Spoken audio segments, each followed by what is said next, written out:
All right. GM. We are at it. GM live on X, Abstract, Kit, Twitch, YouTube, everywhere. We're live. Gonna get at it. Gonna get with Tully and the team here shortly. Tully's coming up now. Kyle, I think, is a little busy at work. I know he's probably mad as shit too. But either way, we have an exciting space lined up today. Going to find out everything going on with Bearish and Records. So excited for excited to learn about everything going on, talking about some, I'm pretty sure we're going to be going over some AI content creation, proliferating the bear is what we're going to be doing. Look at all these people trying to come up on stage. Now, I'm going to tell you, if you come on stage, we're going to try and hold the questions till the end because I want Tolly and I want Piff to be able to actually, I need to share him the fucking stream link here. That's probably a good thing if I do that. That way we can, Tolly, I'm dropping this over to you now. But that way everybody can actually see what's going on happening with Bearish. But anyways, Kenny, GM, how we doing this morning, sir?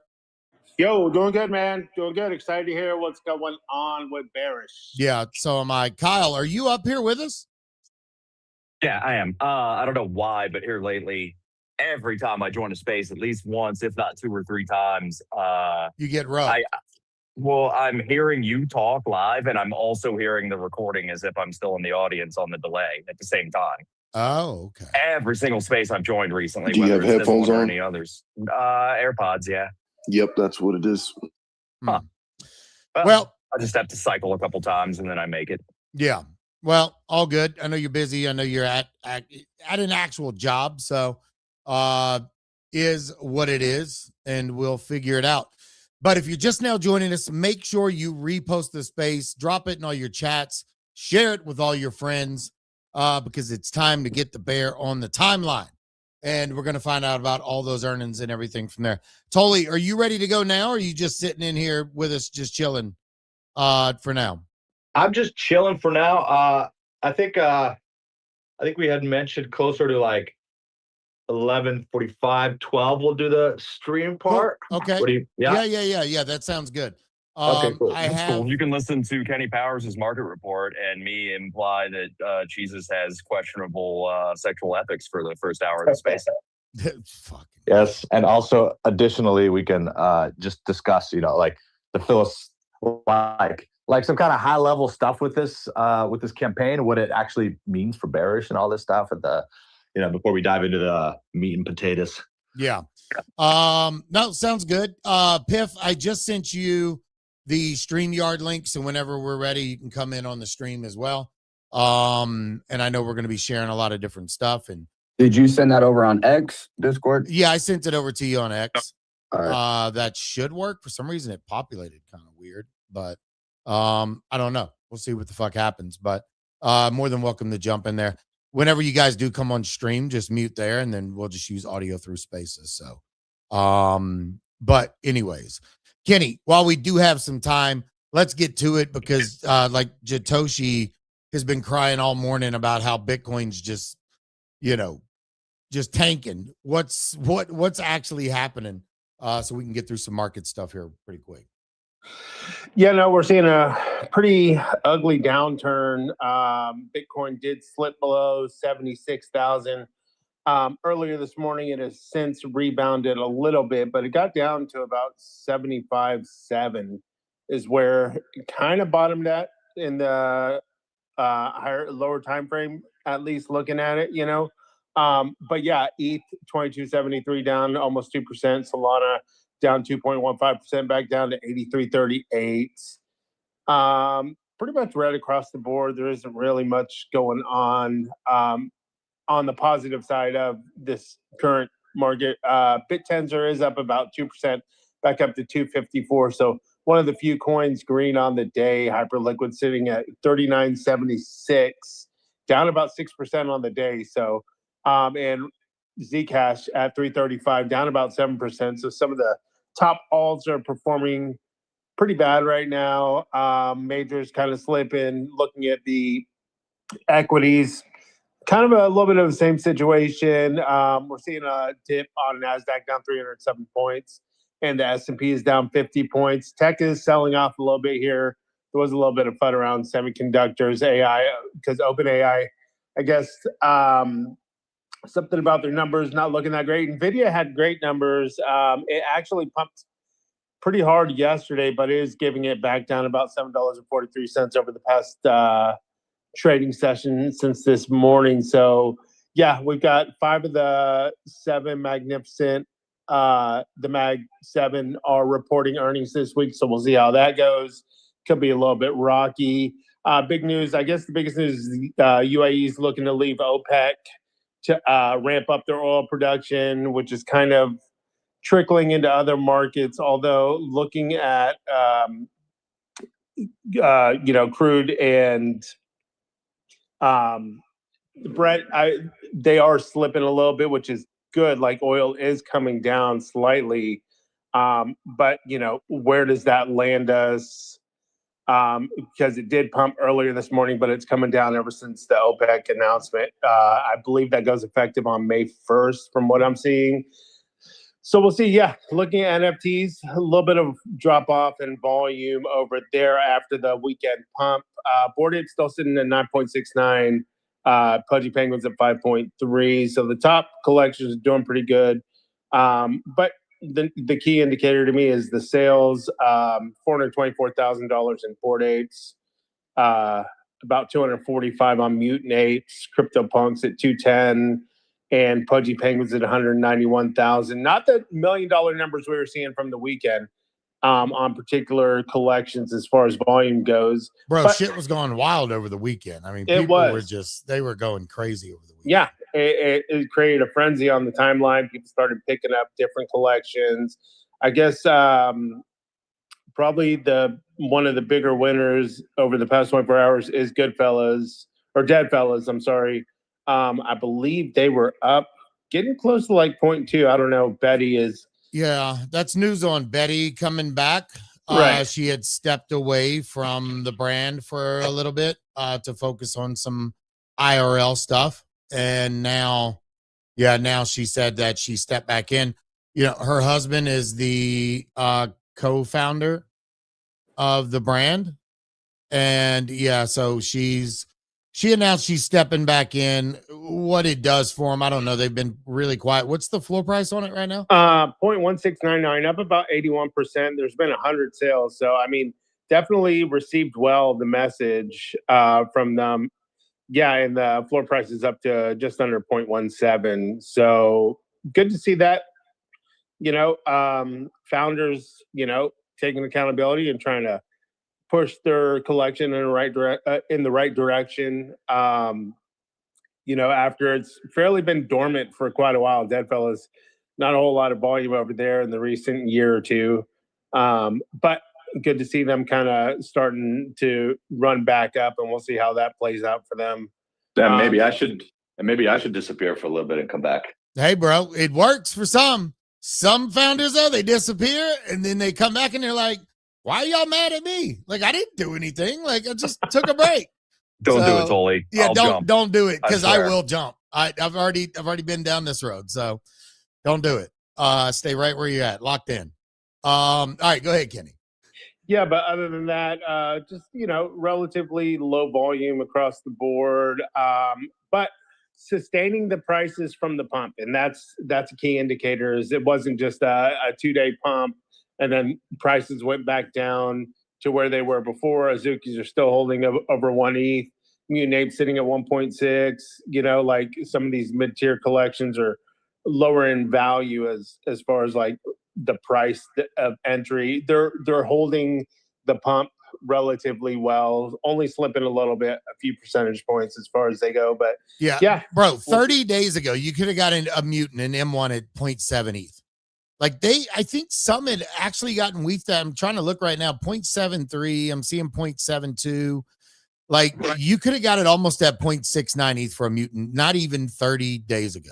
Yeah. 29 days ago, you could have got that. And now we were told in the back channels by one of our good friends who is a Yuga Maxi holder. He was telling us, I would buy Mutants when they were still under 1 ETH.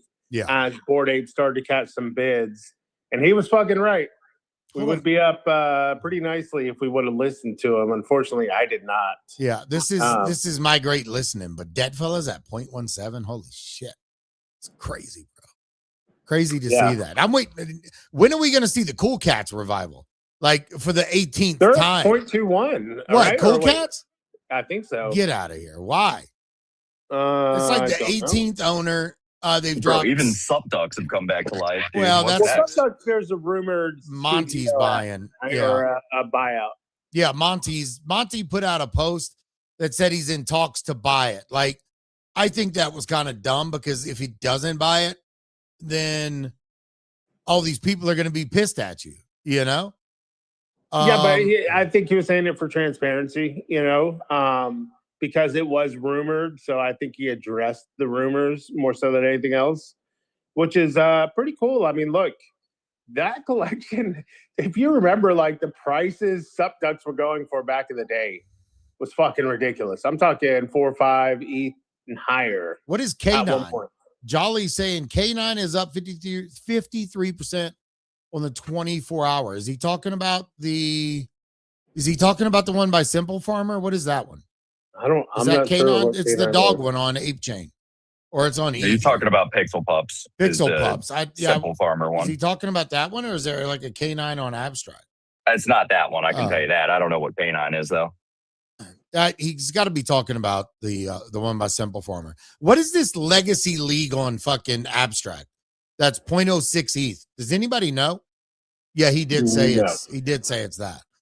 That it is the Simple Farmer. Legendary League. Trying to look at it, there's only 1,250 of these NFTs, 30 ETH in volume. The floor price is 0.0589. There's only been a few sales. The top offer is 0.0216. Let me go to their Twitter and see if there's something here. It's at Legendary Web3. Isn't that a guy's space? Oh, I'm thinking of at Legendary. Is who I'm thinking of. Legendary League secures contingent ventures to lead VC raise. Big news. I don't know what this is. Is it like a Ponzi? I don't know. I've never seen this. I guess we'll keep an eye on it. Did someone say Ponzi? Ponzi. Yeah, I don't know. Fully licensed Web 2, Web 3. Oh, why we stand out? Here we go. Here, hold on. Let's get to the fucking. Let's dump the soup and get to the meat and potatoes. How'd you like that one, Kyle? Why we stand out. Fully licensed Web 2, Web 3 casino, integrated economy, linking free and real money gaming, incentives that drive player retention and revenue, competing with billion-dollar platforms, and we have the edge. The NFTs have utility and airdrop, usable currency in League Casino, deflationary via percentage of casino GGR, which that is gross gaming revenue for anyone that doesn't know that. Airdrop to social casino players and Web3 users. So this is a fully licensable Web 2, Web 3 casino with a social first approach and ticker league integration. So essentially a new casino on Abstract. So do with that information what you will. I thought Abstract was a casino. Just kidding. JK. The floor price, I'm gonna get your Giga revoked, bro. You better chill. Don't do it. Don't do it. Don't 0.0589. Yeah, is Saucy or somebody in here? I don't think so. But we're gonna fucking get you cooked, bro. So yeah, not sure exactly what these NFTs are, but a lot of action happening. Zeke cards continue to stay up. They went from 0006, almost in 0005, up to 0014.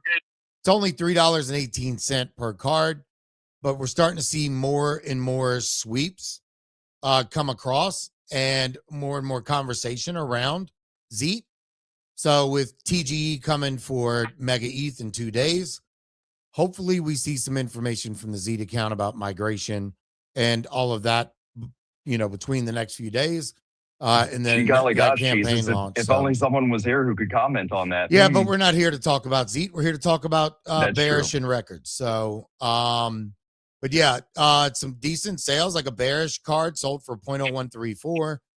People are definitely going after Mega ETH PFP creators. So, keep playing, see what you can get.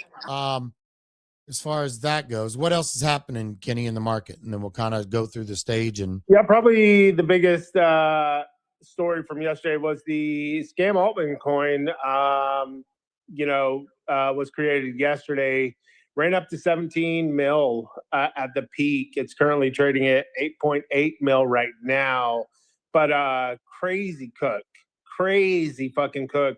You got a lot of traders on that coin who made $70,000 in debt, like anywhere from like $25,000 to $70,000 across the board. A lot of people cleaned up on that trade.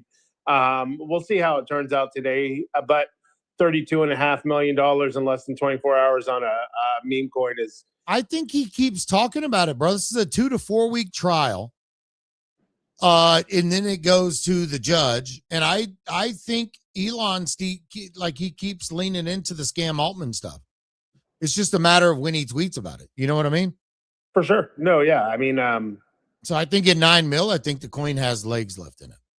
Yeah. I mean, look, there's obviously some wallets that are up massively right now. Market overall isn't looking all that great right now. So obviously you're gonna have to pull back on the coin itself. People are taking profits, but yeah, definitely. I mean, dude, it's got over 11,000 holders in less than 24 hours. Definitely seems like it's got the potential to run into the $20-30 million range if Elon kind of, keeps calling him scam. Yeah. One of my friends on Loot, this guy bought 13.36 SOL of the scam Altman. Now I'm going to tell you where he bought this coin at. I'm looking at his buys right now. Where would you say his market cap entry was on this coin? Probably less than $100,000 if he got that much supply. Yeah, his first buy was 4.558 SOL at 32K market cap. Then he bought another 2.9 at 335K market cap. And he started clipping out. His final clip out was at 2.2 mil. Had that guy just held the fuck on, bro. But regardless, he bought 13 SOL, walked away with 271 SOL. Cook. But if he would have just held even a percentage of that for a moon bag, he would have made $100,000. Oh my God. Yeah. Pretty crazy. But either way, I think the coin still has legs. What else you got? Yeah, as far as that, other coins, not really performing all that great. I mean, Asteroid is still holding relatively well, considering it's been over a week since, it was kind of like a hot topic, but still sitting at 120 mil. I think, any type of tweet from Elon pumps this coin. From what I understand, there's some fresh Binance wallets that keep accumulating it. So there could be a spot listing on Binance. Not saying this is not financial advice, but curious to see how that plays out if it does get addressed by Elon again. But other than that, relatively flat on meme coins, not a whole lot of action. Pengu continues to perform well, still sitting over 1 cent, even with the market turn. I think they're up 50% on the month. So people are rotating back to that. We'll see how it turns out. Nice. All right. Well, good. Trying to see what else I have saved here in bookmarks for that we wanted to wrap about before this. Oh, one thing. I was in Captain Space and he ran his space this morning for only like 30 minutes. The guy was flying. Kudos to him. He keeps fucking grinding. And, he was in the airport and he's like, well, I got to board the plane. And, so kudos to him for keeping the streak going of like showing up every day. And I'm building something right now. And I imported my entire X account. So you can go into your settings. You can download your entire X history. It will give you every deleted tweet. It'll give you every tweet, reply, X spaces, anything you've ever done on your X account. So this thing was so big that I had to go out and buy another SSD drive because my Mac Mini didn't have enough room. So I had to go buy, it was like almost 600 gigabyte or megabyte, whatever the fuck it was. I don't know. It was almost it was halfway to a terabyte. So I went and bought this. So I had I had it run through it. And I said, how many spaces have I hosted since I created my account? 928 spaces, bro. I was floored to see that number. And God damn, have I been slumming it with you for that long? Yeah, 928 spaces. There was 490 of them that were labeled reality check. So the other ones had to be either Win Radio, they were creeps spaces, or any other like brand space. I mean, I would imagine it's either creeps, Win Radio, or did we have another name before Win Radio? No, we were just doing like creep spaces in general. Yeah, it was also, so 400, and this gave me the data up through the 23rd, so it's missing. We're probably at like 433 right now, or 933, but still really interesting to get those details. 48,000 tweets or something like that. I can't remember what it was. Again, the replies were in the hundreds of thousands. I didn't write all that, but it, like, seeing Captain hit those numbers wanted me to realize, like, how many spaces have I fucking hosted? And to see 900, it was like, fuck. Like, I was thinking like maybe like 6 or 7, but yeah, still pretty fucking wild, bro. To see all that data coming across from 900 spaces, still don't pronounce words too good. It's all right, boss. I'd be doing what I can do, you know? Sometimes you get them right. Sometimes you're a little discombobulated, and you know, your tongue just, it's a lot of talking. Anyways, what else did I have here? I think that was really it. I did just see a tweet. Somebody shared it to me, and you know, I don't want to say what they asked, but what they asked for me to do, but I'm trying to get this tweet pulled up. They asked you to make it Wayne? No. So Luca Nets tweeted, "We're hosting an NFT founders meetup for Consensus Miami. If you're going to be in Miami for Consensus and working NFTs, you are invited. Limited spots available. There's still some problems we need to fix, and I hope to see most of the NFT leaders there." Tolly, you better have a seat, bro, right there. I know it's not a far drive. I already applied. Did I you? already applied. Nice. Like 15 minutes ago, set on the timeline. Well, in his picture, there's a jar of honey with a little honey dipper thingy. What is that honey thing called? What is that? A honey? Honey spoon? Probably just a honey dipper. I don't know. The honey dipper, yeah. A ladle? Yeah, a ladle. Yeah. He's got the Azuki with Zagabond's glasses. Kind of I don't know. He has a banana just sitting on the table. You know, I'm guessing that's him trying to get the apes there. I actually never noticed. I actually didn't zoom in and look at these accessories. I mean, the bears, that's obviously bearish. So yeah, 100%. Yeah. I don't know what the little pieces of candy are. Is that Doodles? No, Doodles is Doodles is the ink spilled. Oh, true. Yeah. Yep. And then you have a map over there, some skull and like some bones crossed over.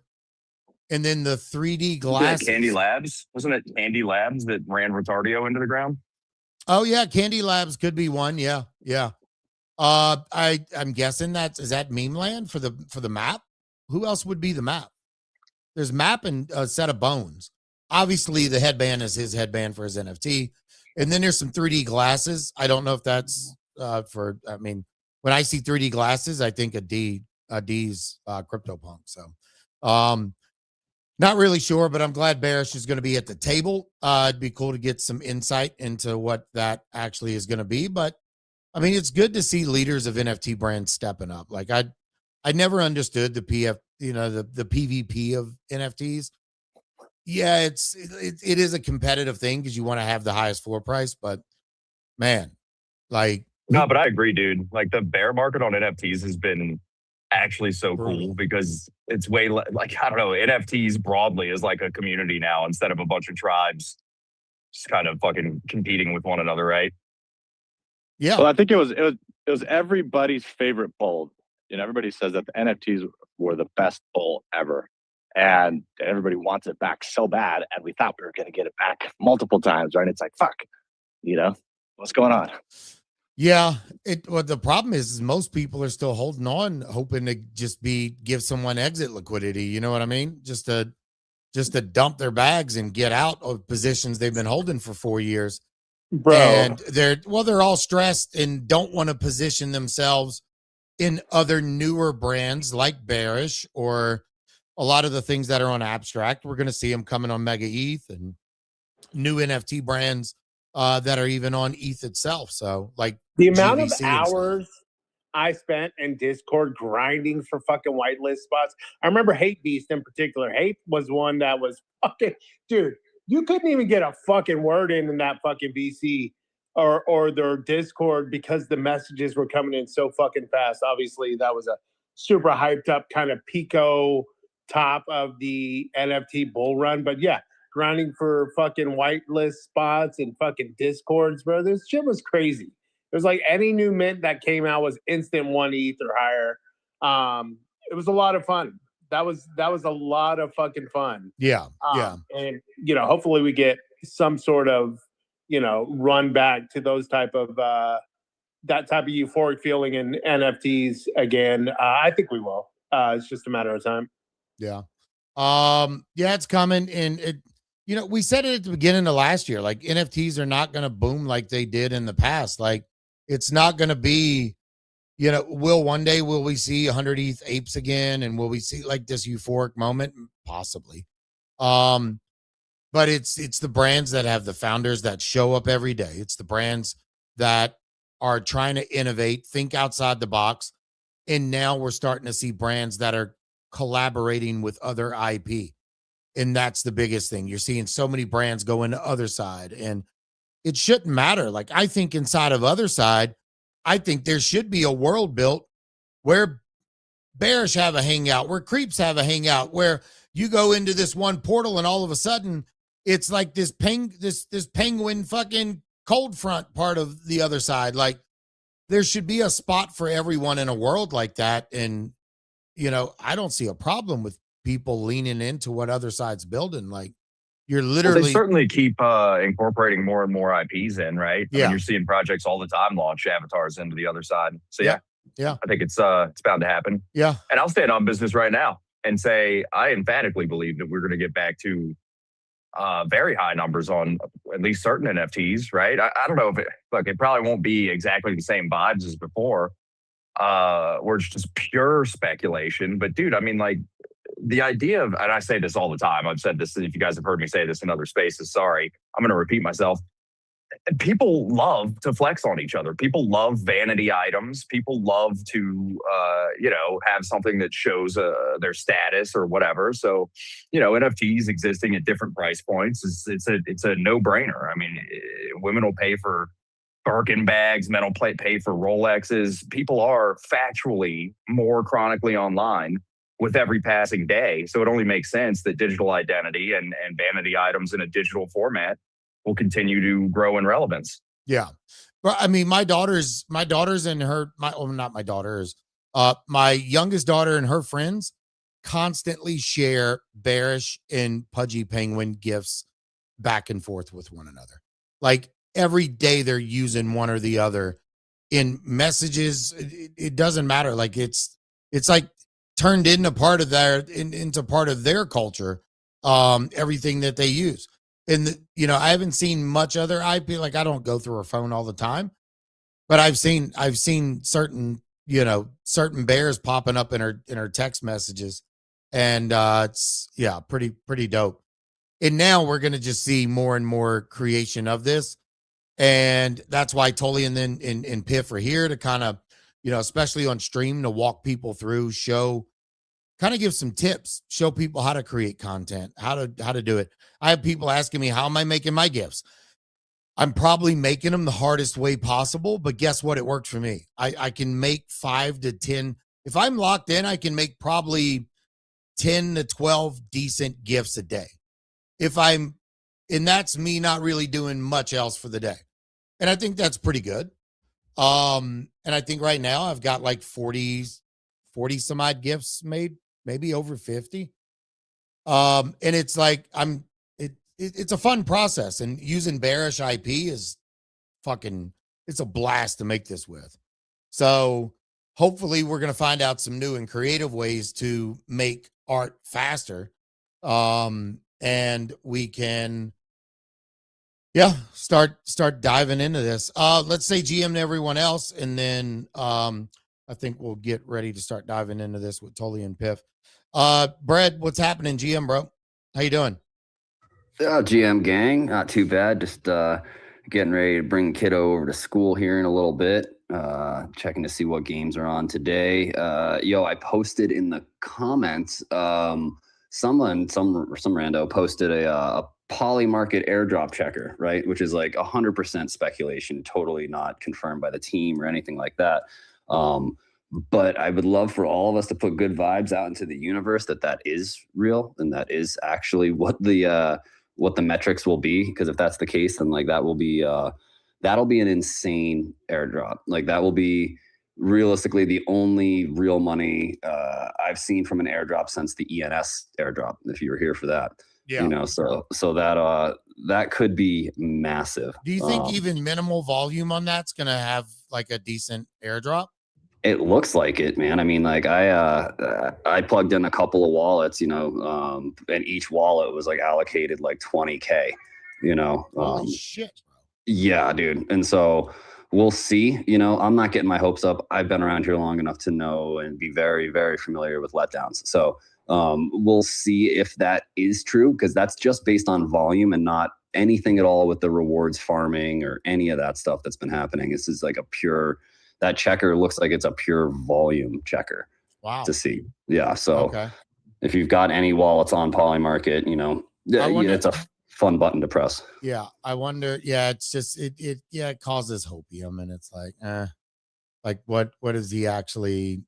Zero substantiated anything there, but it's the first person that I've seen that actually is posting a checker of any kind, so yeah, I don't know. We'll see what happens, but I just checked my main wallet I do shit through, and it's like no activity found. You're full of shit, bro. I can't even have a happy fake. Jesus. I can't even have a happy fake moment. Well, hang on. Is that the wallet that because Polymarket, if you're using their front end and you're using like their website, they have their own wallet. Yeah, they issue you a delegate wallet. Yeah. All right, I got it. All right, let me go to that. There's 730,000 monthly active users on Polymarket. Just to put into context the amount. Wait, how many? That could be getting an airdrop. How many users did you say? He said 730,000 monthly active users. That's a lot. Yeah, that's a lot. What is this conversion thing that's on here? The migration happened this morning as well for anybody that's playing with Polymarket now. There's no longer USDCE. It's all PUSD. Mine keeps failing. They're wrapped stable. So that's a whole other shit show that's going on right now with Polymarket. Yeah, mine keeps failing. I'm guessing it's because I have no Polygon in there. So I don't know. I'll figure it out later and check all of this out. DeJohnny GM, gonna get through this pretty quick, and then I have Totally on stream. So if anybody's wanting to watch what's happening, what's going on, we are live on Abstract, live on X as well.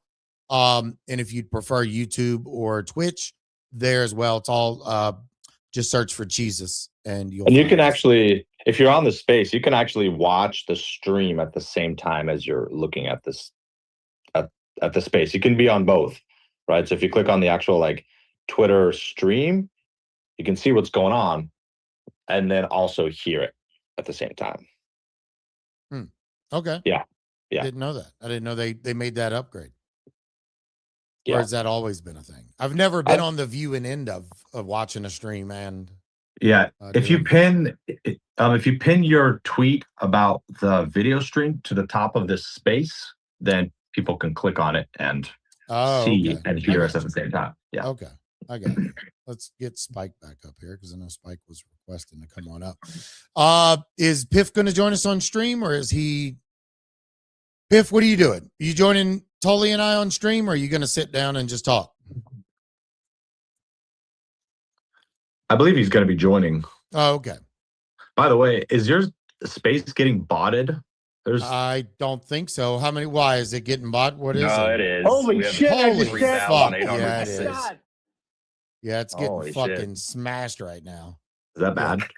3720. Can we get all 3,700 of those people to go like my latest Bears post? Fucking hell. Jesus Christ. Down.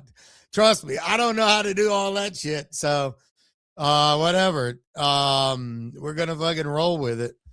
I wasn't even looking at it now. Oh my god, look, 4,000, bro. They're gonna get my X account banned.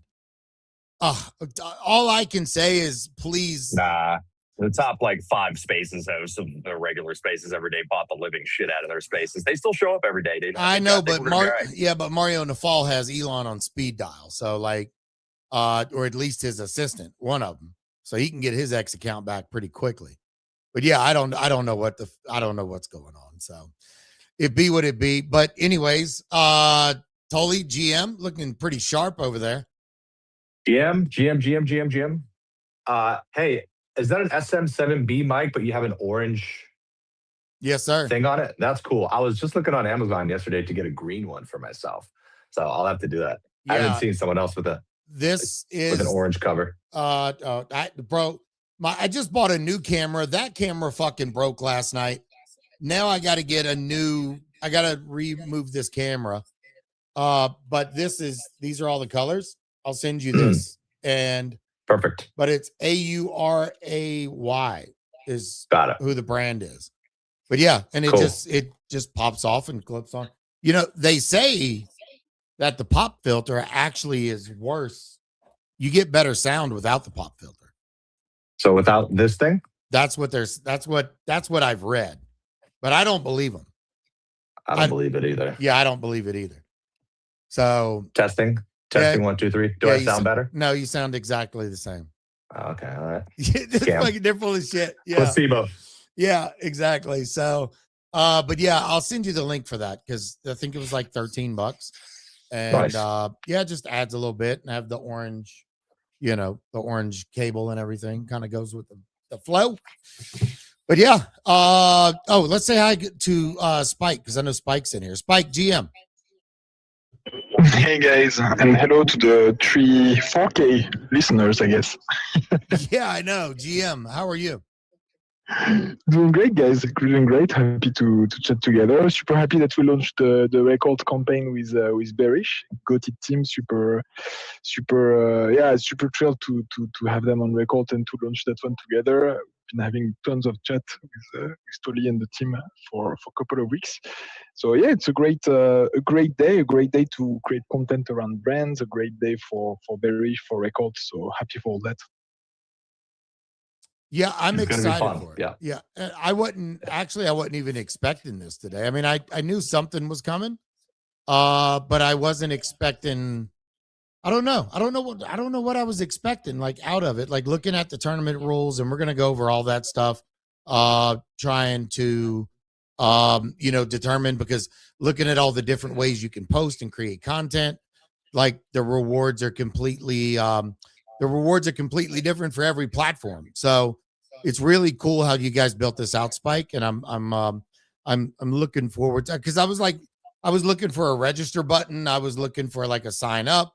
It was showing only like 7 creators. So we're going to dive into that because I want to know like when does it start picking you up and all those things. So, but we're glad you can make it in here with us. Dejani, GM, and then we're going to get on it.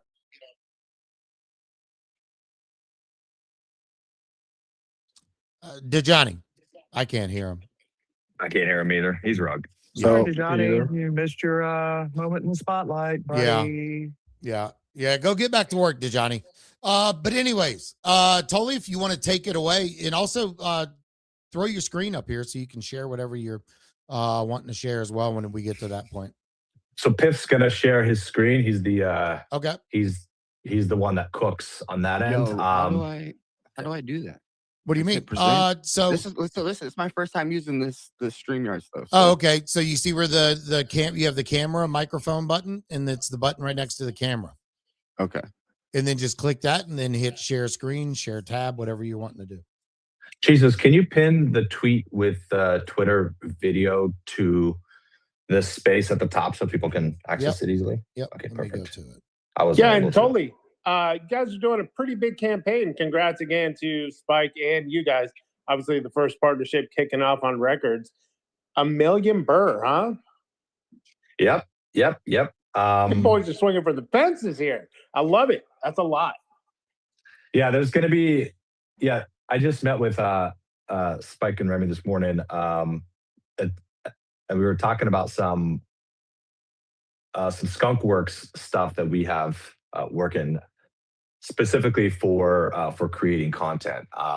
We're kind of exploring what that's going to look like here, but it's there's going to be a tie-in with Burr with that as well. So, but yeah, I mean, the team has been just absolute rock star to work with. So yeah, excited to launch this campaign. And like I said before in the previous space, like we want the Bears to be rock star content creators, right? Like just creating good, like high quality, non-slop, both image content and video, and be equipped with the tools to do that, right? So a lot of the stuff that Piff does, we've been working together for the last 2 weeks or so to really kind of like to sharpen that and make that perfect. There's a bunch of prompts and stuff you're going to be able to use with the Bears to make sure that it's consistent with the brand, and stuff like the floppy ear and everything. So so today we're going to be talking about the like AI image stuff, like creating a character sheet of your bear, and putting it in different environments, different poses, whatever you want to do. And then later this week, I believe Friday, we're going to step into the video portion of this, where you can take that and create video content. And, a little sidecar with that actual GIF content too, right? Because once you get the video, the GIF stuff is pretty easy. So yeah, it'll be fun. Yeah, no, I love it. I mean, and the best part is the educational part for the holders or anybody who's watching the stream, really just learning a new tool, something cool that you can do. I mean, you're not only bringing value, as a founder, for the collection, but bringing value to any end user, right, who wants to learn how to do something really cool with their JPEGs. Shout out to you guys for fucking educating the space and making everybody better, a little bit better than they were yesterday. Love it, man. Appreciate it. Yeah, I've been doing it since day one. Yeah, we've been doing it by since the day way, one. Vibe coding, agents, AI content. Yeah, what's up? I was just going to say, winning Kenny Powers over as an NFT project is, in fact, no small feat. I have shilled a million dumb fuck NFTs to this guy over the last, 3 years. He didn't buy none of them, brother, but he bought some bears. He bought some bears indeed. Let's go. All right. Mission, get Kenny to change his PFP too. Yo, I'll do it right now, bro. I'm not scared. No, you won't. Shit, No, you won't. Cap. I'm calling Cap. Really Yeah. bad echo. All right, screw you guys. What'd you say, Piff? You're getting a bad echo? Yeah, it's like double, like the talking from everybody's like doubling up on each other on my end for some reason. You probably need to mute everything on your computer, and otherwise you're going to be on a delay in the space. Probably something like that. Well, I mean, his tab is muted in StreamYard. Yeah, just mute StreamYard's tab all the way, Piff, and see if that helps. But that shouldn't matter. May also be getting the same repeated thing that I was getting. You might just have to rotate down and back up to fix it. No, it's good. I had to do that at the beginning. I muted StreamYard altogether. Yeah, he uses a headset and mic and everything, so he's not on AirPods.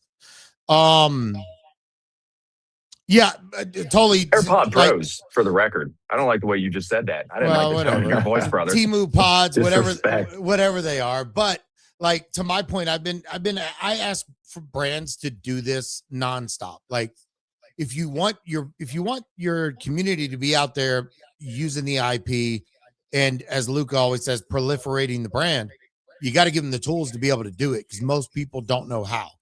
And I've asked for the same thing, kind of like in the abstract Discord, to have a creator's corner just even inside of there.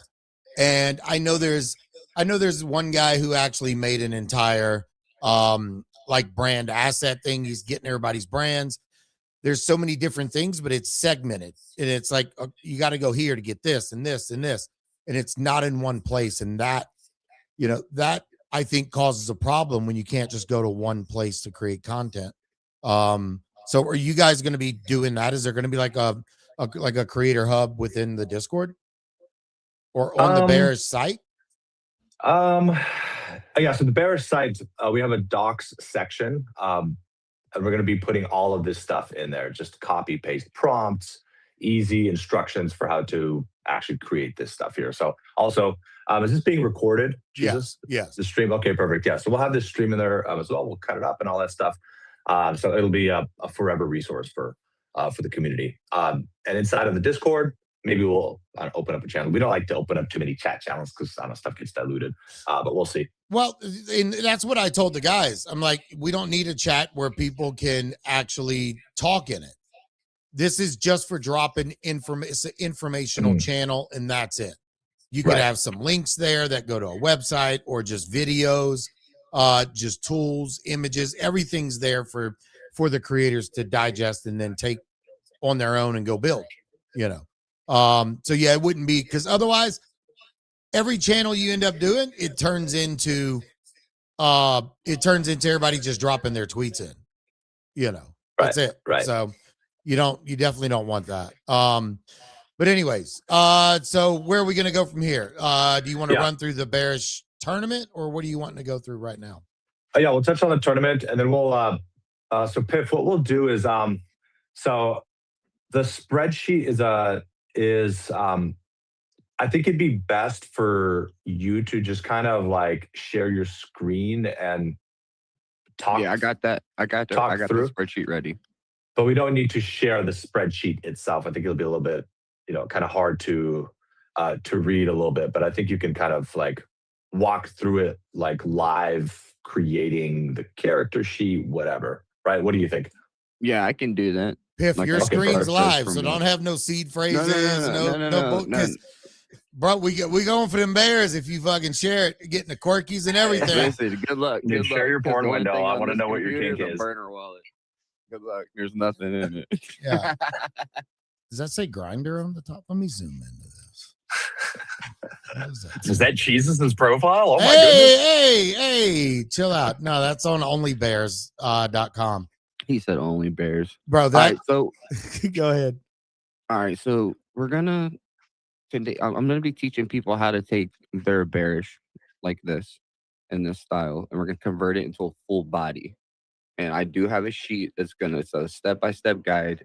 I have the prompts for everything, and we're basically, by the end of this, you're gonna have a front-facing full body style bear, no redesign, 100% consistency through the whole build, and you'll be able. And then from there, we're going to be showing you guys how to use that full body character. Can you zoom in on your screen a little bit to bring that up? It looks like you're on ChatGPT. Is that right? Yeah, we're on okay, ChatGPT. Cool. Okay, all right. Yeah, that way everybody knows what tools you're using here. Yeah, I forget it. It's all good. In on things. So we're going to be using ChatGPT for this today. We're going to be turning our Bearish into a full body conversion. And it's going to be front facing by the end with a full outfit. We're going to be giving you guys the option between either doing full outfit render or no outfit. So it'd just be like the top half of the clothing. Yeah. So for example, like Piff's bear has a tuxedo on, right? And probably pants for the bare bottoms, right? So whereas my bear, I prefer it to just have the tie-dye shirt and no pants. That kind of thing. So, yeah, totally up to you. And I think the ultimate goal, like with having a front-facing bear, Piff, like the idea is like once you have that, you can generate anything from that as the source, correct? Well, and so you're making this for yourself, and then you can reuse it, right?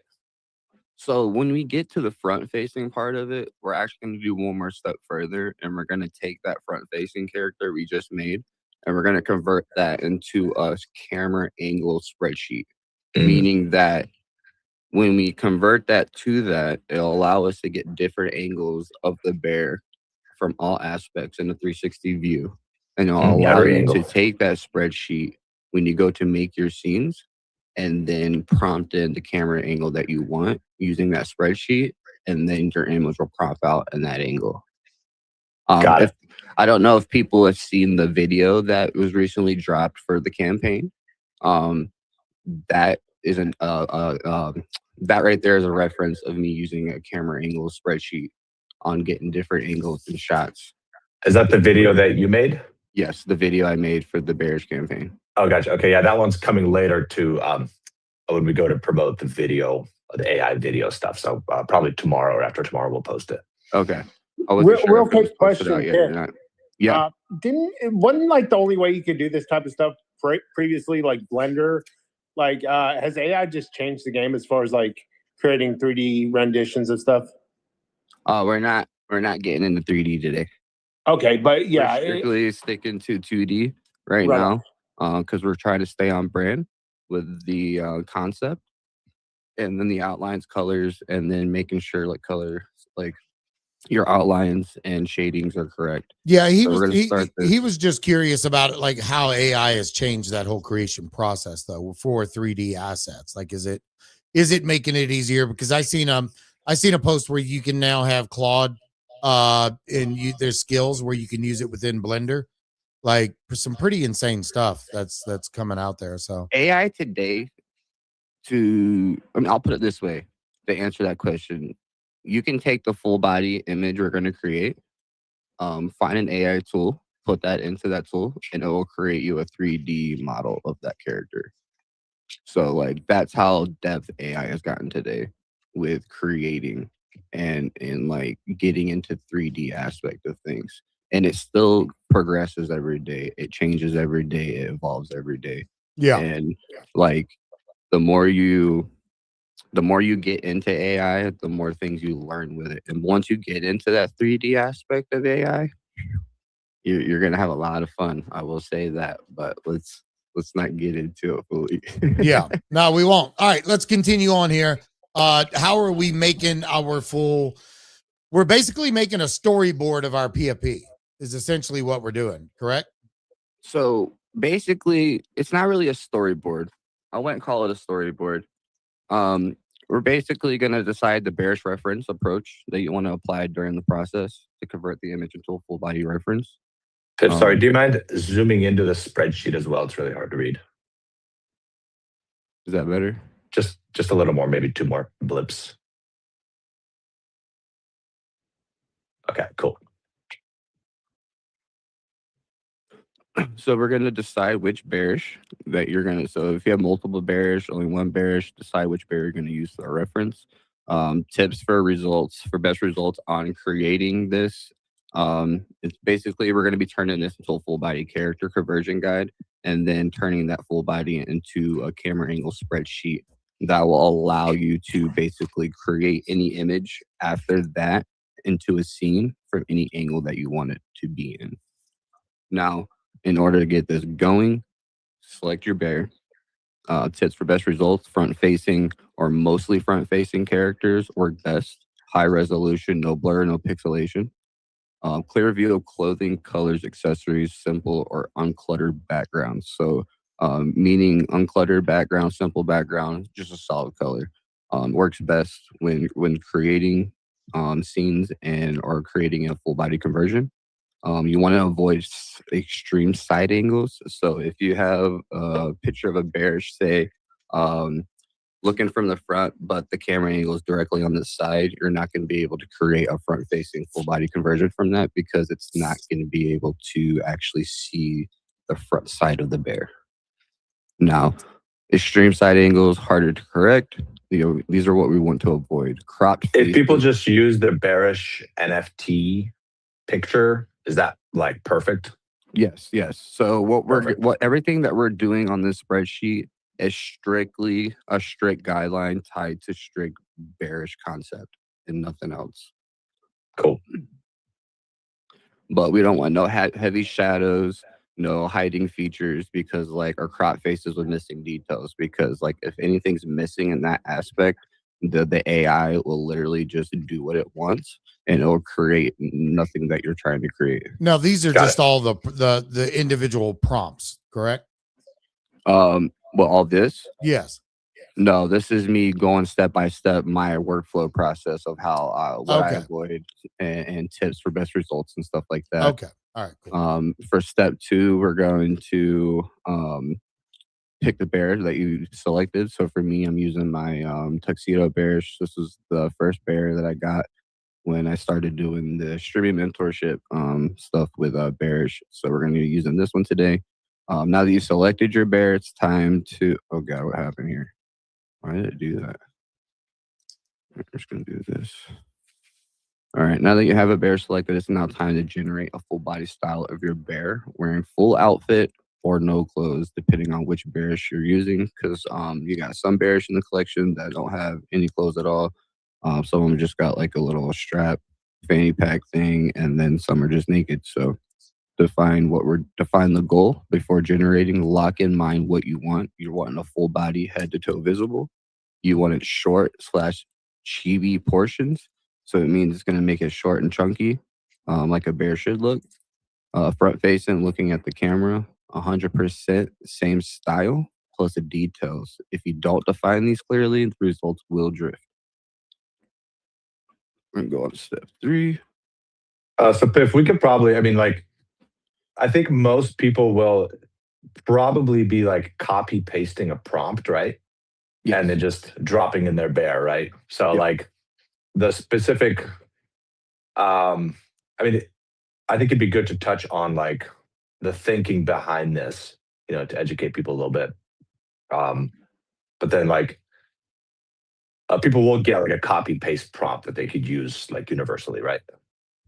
Yeah, that's all it's all in the spreadsheet here. But I'm also in these steps, I break down what people should be doing when creating their prompts. So, can we step back a minute, because I want to, like, for people that may not even be familiar with ChatGPT, like, should they go in and set up a new project and it's like, okay, Jesus Bearish, IP and content, then I can take I can just take the spreadsheet, send it in there, and say, I want to create art in this project. These are the guidelines that I want to follow within creating certain IP. Make sure you stick to that. Will ChatGPT remember that? Is that something that they should be able to do, and it kind of works off those guidelines within that project? I haven't tested that out yet with dropping this sheet directly into ChatGPT. Could you DM that to me? I just want to try it while you're explaining what you're explaining, and then I want to come back if possible. Because is this going to be available for everyone to have? Okay, I just want to try it and test it, because like I know when I tell my Claude or Codex or whatever, follow these guidelines, don't go without, don't go around them. It sticks to it. So I'm wondering if I can do that within chat and people can just quickly upload it and it sticks to that. You know what I mean? Could be. We'll see. Well, I'm gonna find out. Well, I will say this, be careful when you go to prompt that, make sure that it doesn't copy any reference that's inside the sheet, but follows the guidelines.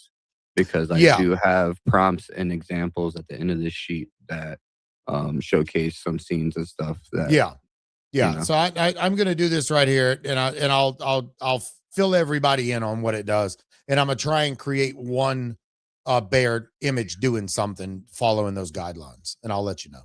But go ahead, continue.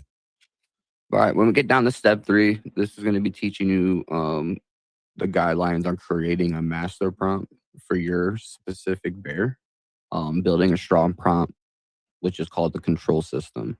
This step is where most people fail. If your prompt is weak or vague, the AI will guess, and that's when you lose accuracy. Think of your prompt as a rule system, not a description. Remember that. Think of it as a rule system, not a description. The core principle here is you're not asking the AI to create, you are forcing it to replicate and extend the following. Which should have said following. This 4-step formula to ensure consistency through the whole process.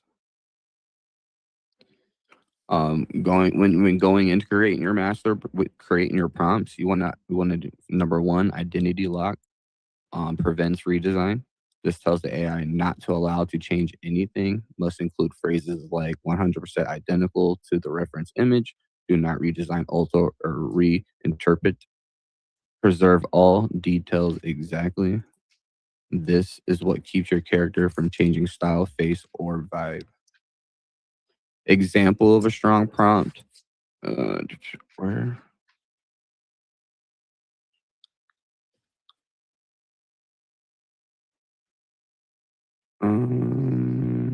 Why is that? Okay, so that got misplaced. Transformation instruction, what you want done, clearly states the task. Example, convert into a full body character, extend from head to toe. Without this, the AI may just recreate the same image. Tiff, can we do this? Instead of going through this entire spreadsheet, because I think people are going to get bored. A lot of people are just listening on the space. Can we skip over this and just jump into actually creating some content? Yeah. Okay, perfect. Yeah, because all this stuff So is we'll going to just be have the spreadsheet for somebody. docs. I will go through and actually just do the transformation on my bear here live and just show people like how this is going to work. There are going to be prompts that are going to be on this sheet that people can use. Only thing you're going to have to do is right click and copy and then paste into ChatGPT. Right now, we're going to take the first prompt, which taking your bear, and the prompt that we are providing with y'all is going to go into ChatGPT. You're going to set up a new project if you want to do a new project. If not, you can just set up a new chat. But once you set up your new chat, put in the bear reference you're going to be using, and then you're going to paste in the reference that the prompt that we provided, and then you're just going to hit enter. And then from here, this prompt should force this to go into a front-facing full body conversion. Depending on what type of bear you have, it might prompt this to add in the pants and the shoes for you or the rest of the outfit, so you don't have to. And then there's times that it doesn't, depending on what style bear, if it has clothing or not. I think the biggest challenge that we've wrestled with really for the last year and a half here is the brand consistency with the bear, right? The ear. flop, the ear specifically, right? The ear, the two hair tufts, that's easy, but the ear has been such a pain to nail down. But I think we finally nailed it down here, especially with GPT Image 2, right? Yeah, and this example doesn't have the ear. Maybe later we can try one, with an ear. We're gonna because you have the headphones, but that looks good where you just made the front facing full body. All right, so we're gonna fix the headphones because they don't look great. So your prompt should prompt this. The prompt that we provide you will automatically put this in a front-facing character in a full body. Depending on what bear you're using, it will add in the bottom half. If it does and you do not want any clothing, all you have to do is ask the AI to remove that piece of clothing. If you want to add stuff in, you're just going to have to tell the AI to add in the pants, add in shoes, but make sure when you're doing that, you're wanting it to match, the color style that's already there. You don't want it to redo it or alter anything within the consistency of the image, because if you don't be strict about that, it will change it. So I'm going to be fixing the headphones here. Fix the headphones.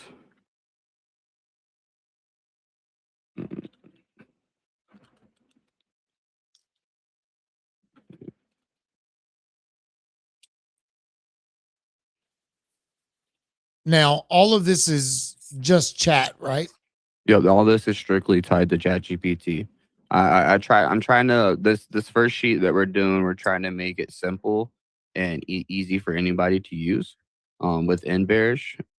That way, it's not hard, because some people that are just starting out using AI and just starting out with creating images and content, they don't understand prompting and stuff like that. So we built this guideline to help those who don't understand it fully. And Built also, it for me. Huh? Because I'll tell you what, dude, I've made like a couple of cool things and just like rock, but I don't know what I'm doing. And I was trying to make my bear on a motorcycle the other day, and it kept doing it where he didn't have any legs at all. It was just like an inflatable balloon, like punching bag type character on top of a motorcycle. So this is really for me, the layman, when it comes to AI that feels like they can do creative shit with AI now, but doesn't know how to do it. So I'll go back and watch all this. I'll make a full body version of my bear, and then I'll go off of that to mess around with Grok instead of just the PFP itself. Yeah, and this will avoid all that if the prompts are, well, it's not the prompts. So in this document, are the prompts actually there to get the full body character, or is it? So if you are looking at the spreadsheet, Yep. in step 4, I'm giving you're taking your bear and the prompt that I'm providing for you. It's in box number 4. It says copy and paste the prompt provided in the next box in your AI tool you're using. This works best in ChatGPT. So you would take this exact prompt, and we're gonna do another one. So we're gonna go back here to Bearish campaigns. I'm gonna set up a new chat, and we're actually gonna use a bear that has the floppy ear. So that prompt that's on the sheet I just took, I'm putting it with my bear that I have here, and I'm just going to send it through to ChatGPT. So where's the prompt at on number 4? Because I'm looking on step 4 and I don't see a prompt. So do you see the line where it says copy and paste the prompt provided in the next box? Maybe I'm looking at fucking this thing wrong. Where are you seeing that? Show that over to me. Oh, okay. I see it over there to the right. All right. Yeah. Okay. I got you. Yeah. The prompt in that box. Okay. Got you. Go ahead.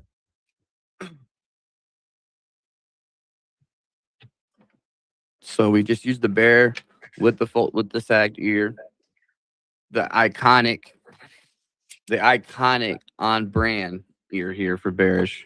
Like, this is one thing that we have fought so hard with AI since we started getting into AI and using AI, is figuring out how to be strict about making sure the ear is on brand and is always folded like this.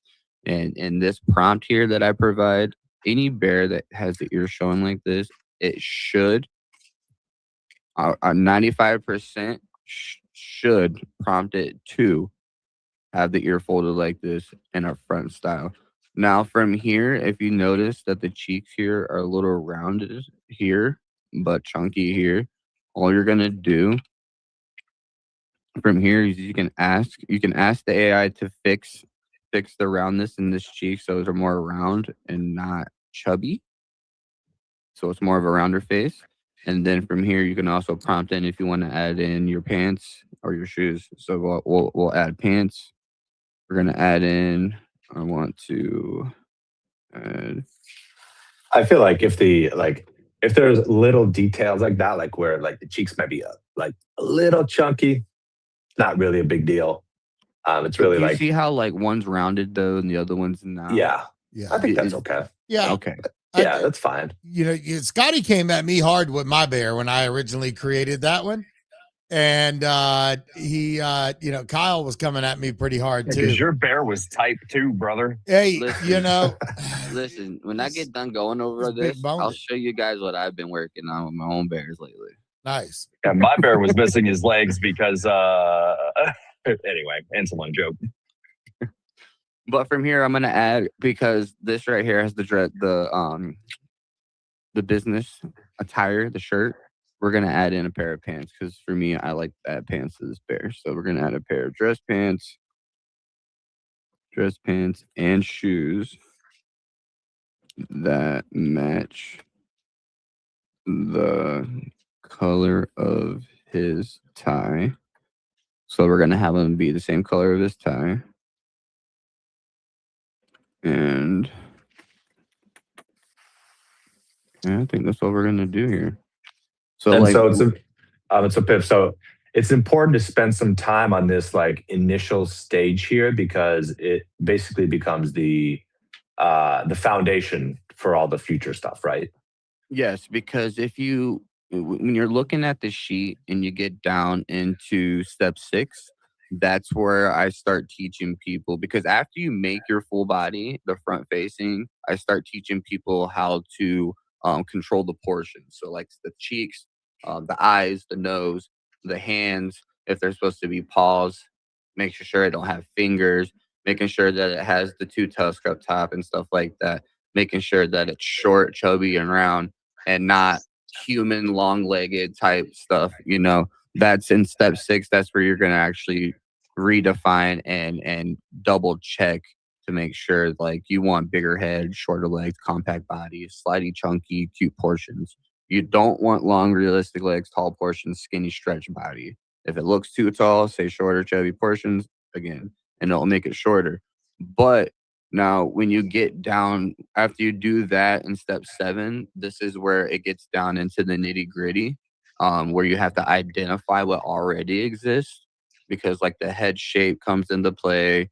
You have the facial placement. You got the nose and mouth, the style and line system. So like the line symmetry, making sure the thickness is there and stuff like that.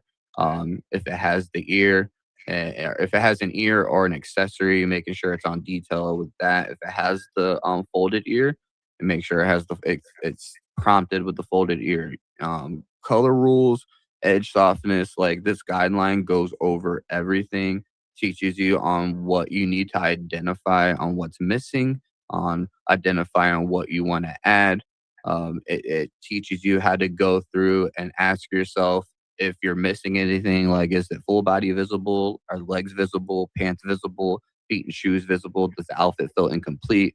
Like, this guideline literally shows you step by step what to look out for, what to be strict about, and what to stay on consistency with. And like when you get down into step 9, which we'll get there here in a few, that's creating your camera angle sheet guide.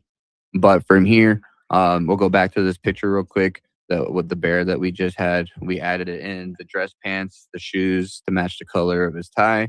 If you look, it added in the pants, it added in the shoes, and it stayed color consistency stays consistent with the tie itself. So now this is my full front body conversion. Now, from here, we're going to get into the creating the camera angles guide. Step 9, the sheet will include a top row, front, 3/4 front, quarter front shot, side shot, back shot, and quarter back shot. Your bottom row is going to have your top down angle shot, high angle shot, low angle shot, undershot, and over the shoulder shot is what this sheet's going to prompt your angles to be. We did provide the prompt for your sheet as well. So you'll copy and paste this in the ChatGPT with the image, and once you use it, it should prompt it out to look like this. This is the example that I give on the sheet as well with my bear. So we're gonna come over here and we're gonna paste this into here. We're gonna paste this into here. And we're gonna hit send this through.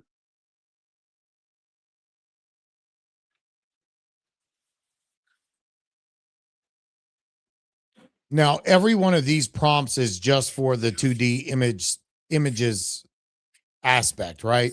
Whether the body, you want the body facing left, right, looking back, anything like that, right? Yeah. Okay. So everything we're doing today, like I was saying in the beginning, is strictly tied to the 2D style of Bearish. Okay, cool. What is this is Moon High. I guess he's putting some stuff in there. Dejani, you have a question? Oh yeah, I have a question. If I want to, I know it's maybe 2 lessons ahead, but if I make all of this, does it make easier to make all the videos when you do it? And another question is for Spike maybe, that if I go on verify on the site, he wants me to sign a transaction. What is that verify? I know I maybe could read somewhere, but I would ask. And the third question is how often it does, get the data from TikTok or any other platform. Because my TikTok video got almost 500 views in an hour. Ooh, awesome. Yeah, actually, we scrape hourly right now for the campaign, so you should see your content showing up soon. We already got a lot of cool records since the announcement. Yeah, what was your first question already? It's how often and for the transaction. The verify, yeah. For what's that? Yeah, of course. So you can authenticate in the platform, and what it does is that we check your wallet for potential NFTs of the brands we have on records. If we see that you have NFTs with brands on records, we just show you your records basically, which is kind of cool. And you can also curate your NFT profiles, organize the content of your NFTs and so on, which is also nice. To participate in the campaign, you do not need to authenticate. It's not necessary. You only need to create content around Bearish and to make sure that it's in the platform, but we track multiple things, and if you just have the Bearish hashtag, for example, we'll get it. If you mention a Bearish account, for example, on Twitter, we get it. If you QRT, we get it. If you're already in the Bearish community, we also get it because we know your accounts and you're flagged as creators. So yeah, it will be tracked then. So you do not need to authenticate actually to participate in the campaign. When the campaign is over, you will be able to claim your rewards. Authenticating was your social account. So typically, you will be able to sign in authenticating with your TikTok account. And if your TikTok account has won a reward in the campaign, you will be able to claim the tokens towards the wallet of your choice. So authentication is not necessary to participate in campaigns, mostly to curate your NFTs and to find your NFT records. Hope it's clear. Okay. Yeah, that definitely makes sense.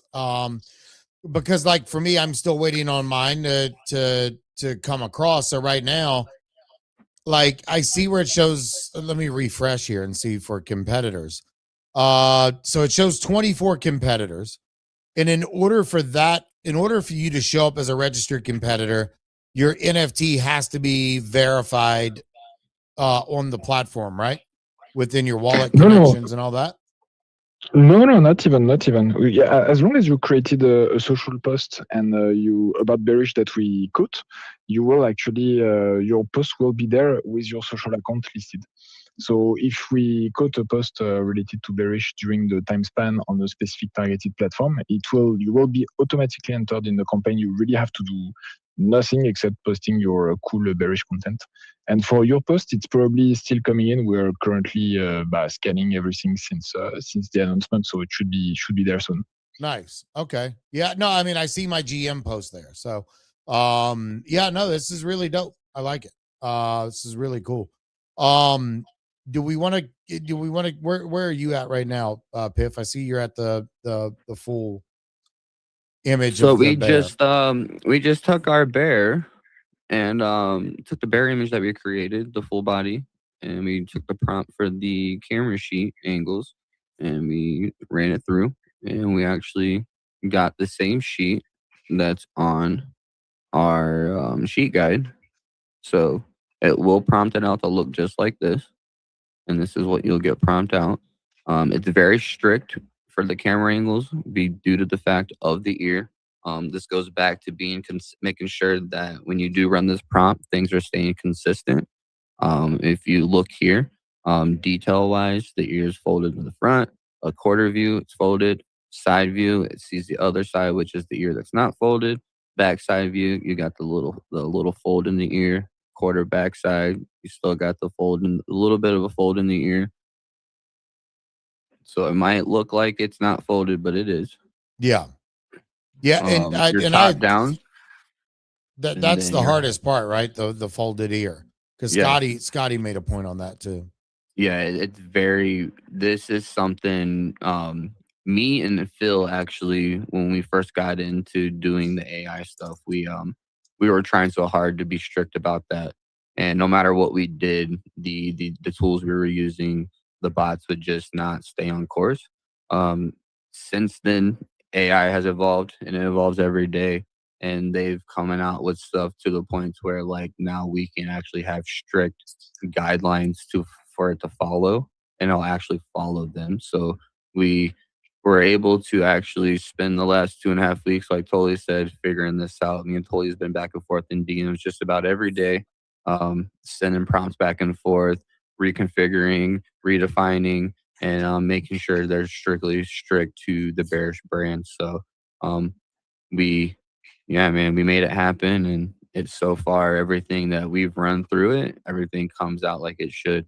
and we're happy with it. So we definitely want to get this out to everybody and get it going, because I want to see more people creating, and seeing more stories built with these bears, because they're too cute not to.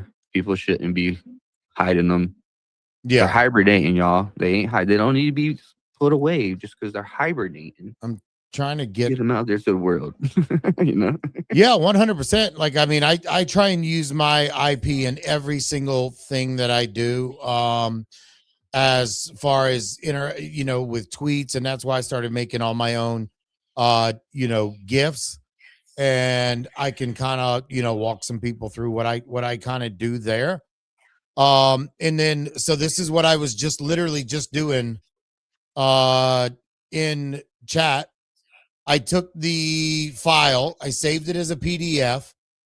I told it to follow those rules, ignore the prompts for now. It came through. It gave everything to me exactly what I asked it to do. It broke down the scene content, camera pose, full body conversions, and all that stuff. Then I gave it the reference of my PFP, that is the actual PFP. And then I gave it the original image that it gave me for my full body. Now the legs are a little bit longer than what yours are. And some of the stuff may be a little bit different. The hands, there's actually a little bit longer, digits than just like a paw.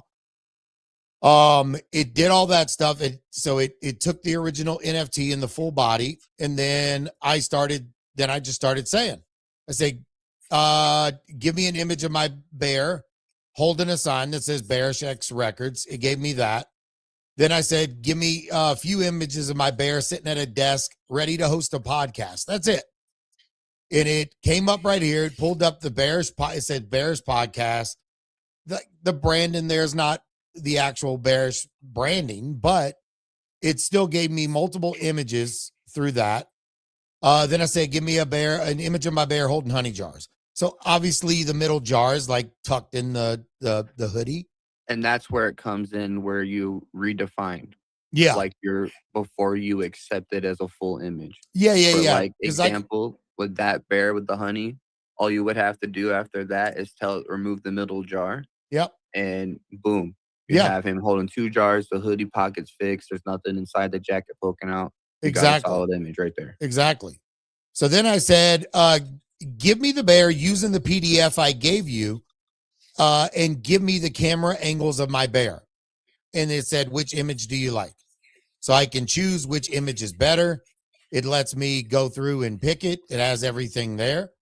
Front, back, side. I don't know what's going on with the hat there. It's got something going on with the back there. Just some kind of weird read. Can you tell? He got that slick back tusk. He's I know. I don't know what's coming out of him. Yeah, I don't know what's going on there. But then here's the other one. Does it have the droopy ear? I can't tell. No, it doesn't.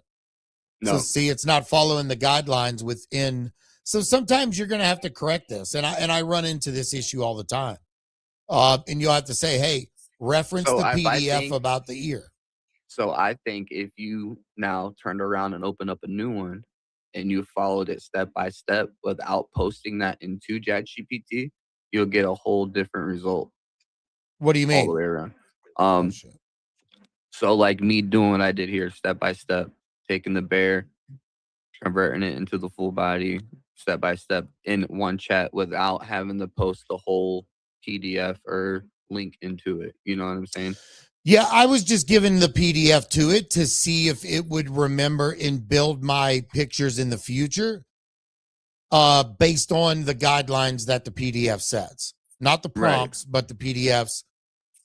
And then I can go back and say, like I just now said, can you reference the PDF back about the ear and fix the images? So I want to see if it does that. And if it does that, this would I'm trying to see if there's a way to take away steps from people having to go back into the spreadsheet, back to the ChatGPT, into the spreadsheet. You know what I mean? I'm just trying to figure out a way to, because like with me, now that I've been building with Claude and Codex and all these things, I'm trying to streamline the fastest way to work rather than the multiple steps. So I don't know if this is even possible or not. Do you know if it would be, Tully? Do you know if ChatGPT would recognize that without having to go back and forth?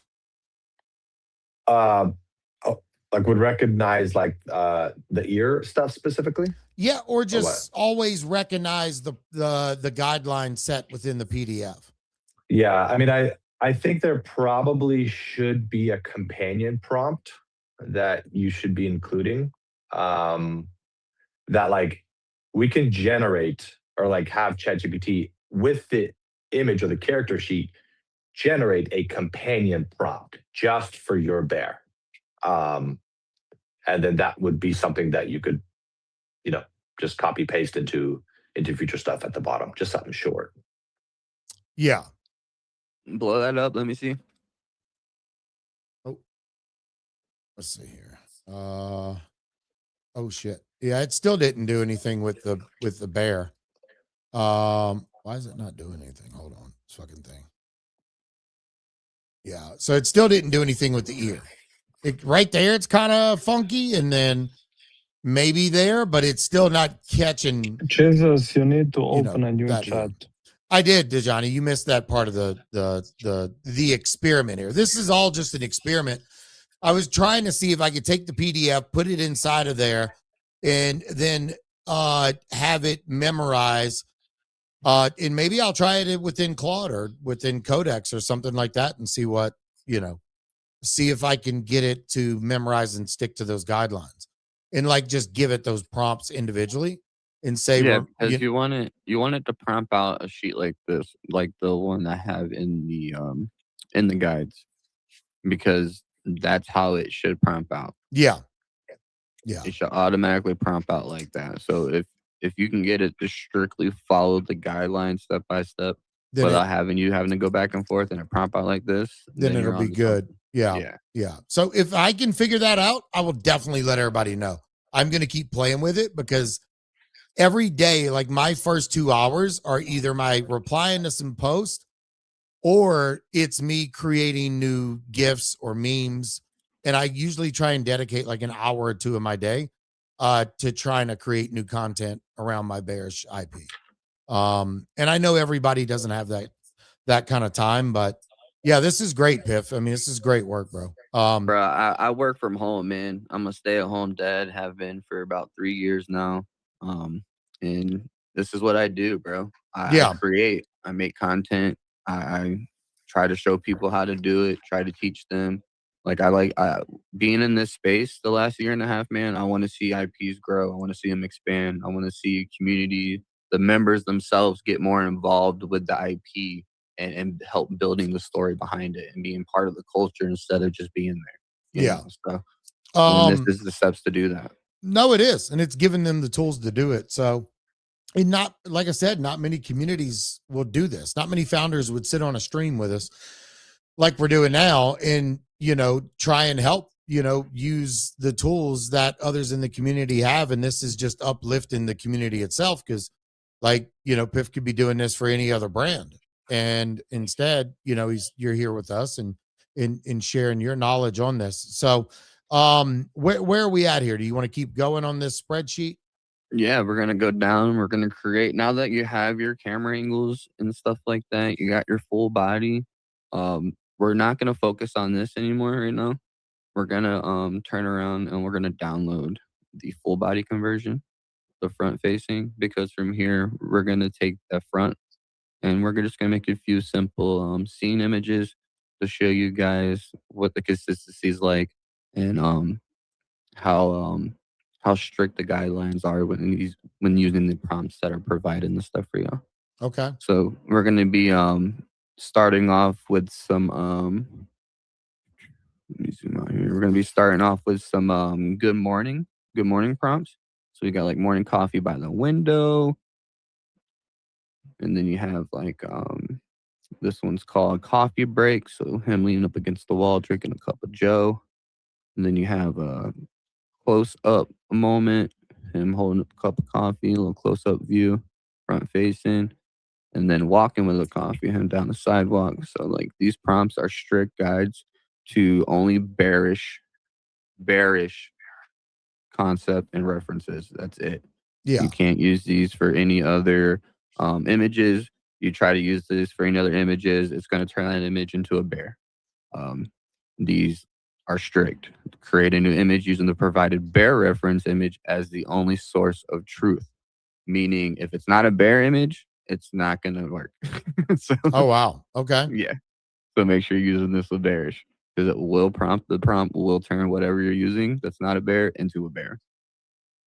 So we're going to start off with this first one here. I'm going to copy this and go back up in here. I'm going to set up a new chat for this so we don't break anything in here. So go back into your project. If you set one up, we're going to open up a new chat. We're going to drop the full body conversion image that you have made front facing. And then we're going to paste in that first prompt for the good morning prompt. So let's create our first scene here. If you've got so in ChatGPT, there's a feature where you can create these folders that are projects. Can you attach like prompts and images to that project so it just reuses it? So while that's doing that, so like sources, so if you go to for example, sources, yeah. Mm-hmm. In sources, you can upload upload sources, link drives, or contact apps like Slack to give ChatGPT deeper context about your project. So like this is where you can like give it all the images, references and stuff like that. So we can actually try that here in a minute. Yeah, I wonder if you can take the things from the PDF and add those to the sources. Right? Yeah, exactly. Like adding the different things about the ear and making sure all the features are what they are. Like the character sheet too. Yeah. Yeah. So maybe I need to do that. And that's what I was saying. Like I want to, like when I'm not on the space and we're just doing whatever, like I'm a really dive into this. And because it would take a minute to do this on stream. It'd definitely be boring as shit. But it would be cool if we could. Like that'd be dope if everything was just right there, you know. Lil Wolf, you got some questions, bro? GM. Yo, GM.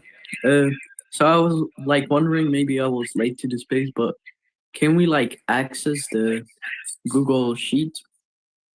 Is there a way to access that? No, you're not allowed to have it, Wolf. You're not allowed to have it. But Hey, yeah, brother. Be careful when you share it, because the one that I was shared, you have it set to where anyone can edit. Well, yeah, because if you don't have edit access, you're not gonna be able to copy and paste the prompts that are on the sheet. Oh, really? Yep. Oh, if you're a viewer, if it's set to viewer, you can only view it. You can't touch anything with it. Oh, okay. I thought you could still copy. Okay. So in order for me to allow people to utilize the prompts that are there and stuff and actually copy and paste, I had to make it editable. So okay. Well, hopefully somebody don't come in there and replace, holding a coffee cup with a dildo or something. And then I'll be checking it daily. I got copies of it. I'll be checking it daily. Yeah, somebody's gonna do something wild with it. What'd you say to Johnny? Dusty can make it like that you make a copy of the Excel sheet, just that you can do that and you can't do anything else with it. If it's just allowed to copy the Excel sheet. Oh, instead of giving them any other powers to do it. Yeah, I don't know. Yeah, so you copy it in your Google account and then you do whatever you want with it. Okay.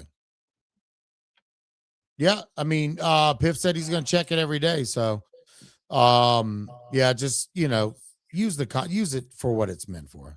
Man, people better use this sheet wisely and be cool about what they're doing and not be doing dumb stuff, because I know as quick as we show people how to do all this stuff, is as quick as we don't give people the guidelines and the sheets to help them produce. They're gonna have to figure it on their own. So exactly. People need to be smart about what they're doing when it comes to creating and using the guidelines that we do provide. Please don't edit. Please don't alter, and please do not change anything. If you do have access to edit, just copy and paste the prompts that are provided, and let's just have fun creating content for Bearish and using our IP that we own and expanding the brand even further and more. Wait, no, I mean, nobody's going to be able to edit this spreadsheet. This is going to be a static spreadsheet, and actually, nobody's actually going to get this spreadsheet at all. This is going to live on the Bearish docs. area. Okay. Like where it's easily, Okay. don't worry about people editing that. Okay. Yeah, that was just my concern. All right. Well, then that answers that then. Wait, so how are we gonna be able to access it? The prompts, etc. So after this, we'll export this, or we'll make this spreadsheet available. Obviously, you're not going to be able to edit the cells or anything. And then later, it'll be on the Bearish docs, so bearish.af/docs. There's going to be an area with all of this and categorized and easy, click to copy prompts and examples and that kind of thing. All right, thanks. That answers my question. All right, cool. Go ahead and continue on, Biff. So right now what I'm doing is I'm taking the first 4 prompts that I've given everybody to create the first 4 good morning scenes. So we ran the first one, him sitting by a window in a chair. Don't mind the color the discoloration. We can fix those. We just have to have it refine the coloring so it's more sharp and fill in anything and get rid of like the noise, because technically that's what they call is noise, and you just got to remove that. But we're just running the prompts, showing that each prompt that was provided to y'all will stay consistent with the ear being sagged or folded like it should be, no matter what. Sticking strict to those guidelines will allow you to stay on brand with your character. Nice. So like we ran the first 4. We got him close up drinking cup, leaning up against the wall holding a cup of coffee, walking down the sidewalk sipping a straw with a cup of coffee, sitting by the window drinking a cup of coffee. So those are the first 4 prompts that were provided on the spreadsheet here. Let me know if y'all can see the images better, because I'm going to zoom this out a little bit so I can show the images here so they can reference. Yeah, I mean, we have the images good enough. The prompts you can't really see, but the images are great. So like with those first 4 prompts, you should be able to prompt out images like this using your bear. Okay. They're not going to be exactly the same as mine. From what you can see here, they are different because we don't want things to be exactly the same, because technically you'd be copying another person's work. So the guideline for these prompts will change aspects each time you run a prompt with a different bear. Now we're gonna get down into some like breakfast ones here. So we got like breakfast prompts, cooking breakfast, then you got eating at the table. So we'll take this first prompt here and we'll run it in. So what I'm doing here is I'm staying within the same chat.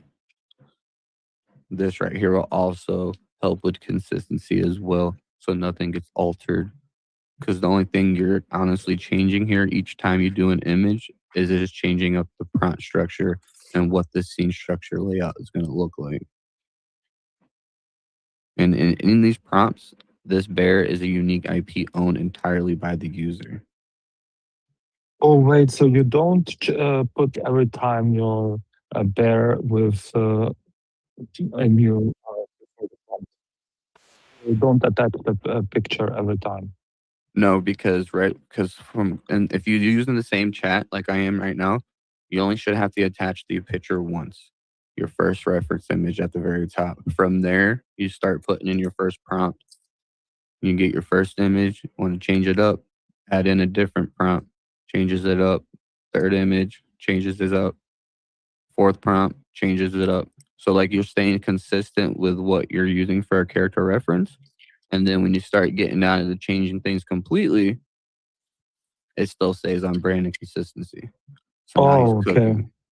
So, and after how many pictures he stops to look at the first image as the reference? As long as it's consistent, it'll stay. As long as you're staying consistent with the task, creating a new image using the provided bear reference image as the only source of truth, it will only stick to using this reference. It will not change anything else or alter it in any way. Well, thank you. That's a masterclass. I mean, everyone can learn here. a lot of stuff to do pictures.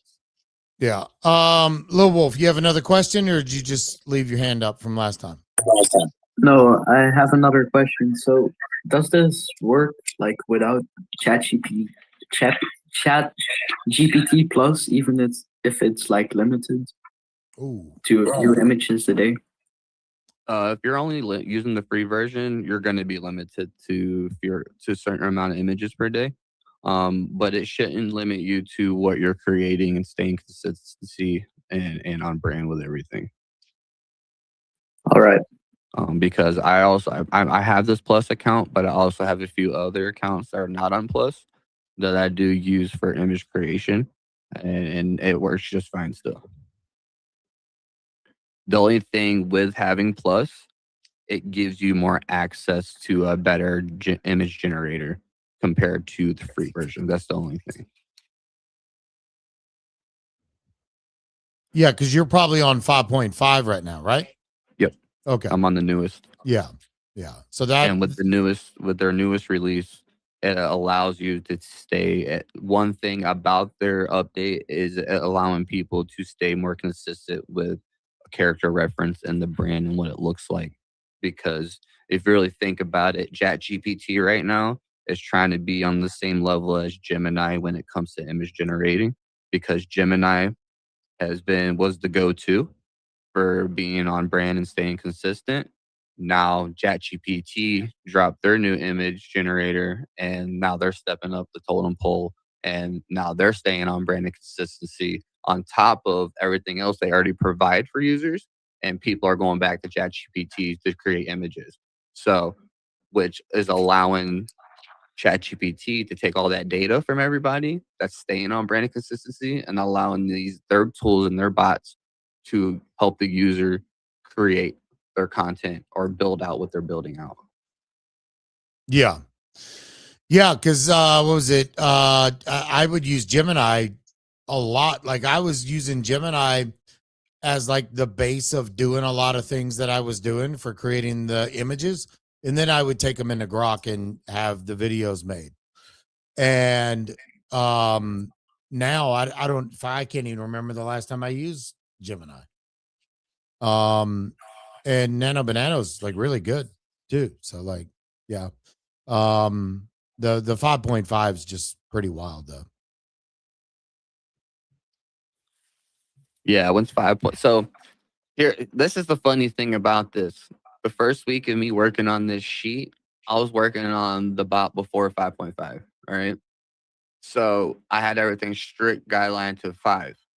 And when they dropped 5.5, it broke everything that we had put together originally. So we had to go back through and fix it all. So oh shit. Yeah, man. So like this new update literally fixed it to the point to where like consistency was key for this update across the board. Yeah. No, that's good. That's good. All right. Moonhide, do you have some questions, bro?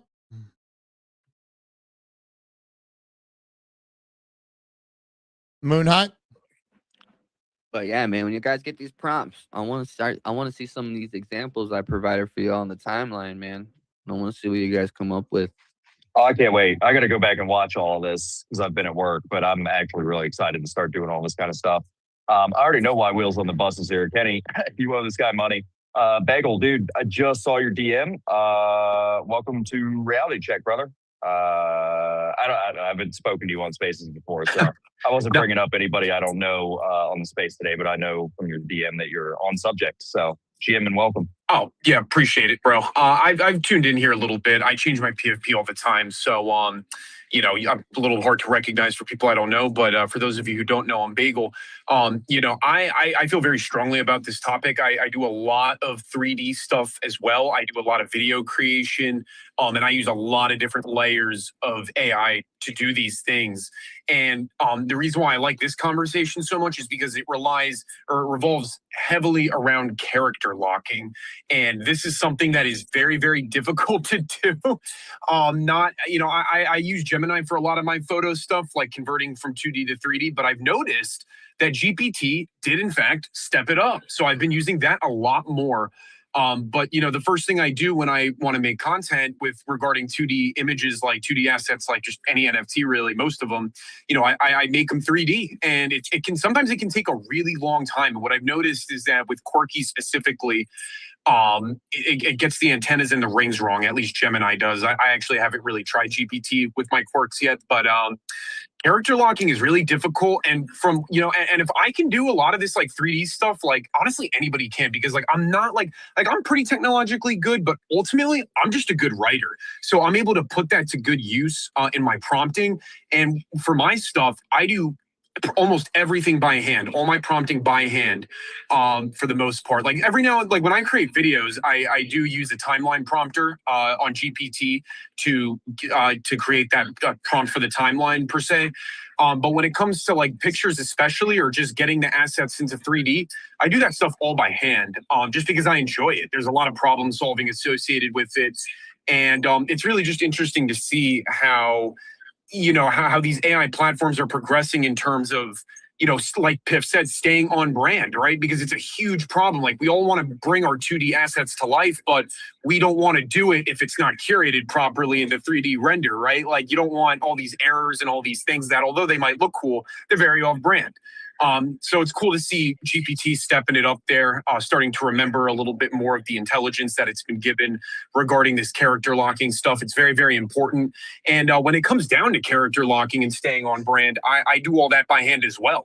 I prompt all the character locking stuff on my own.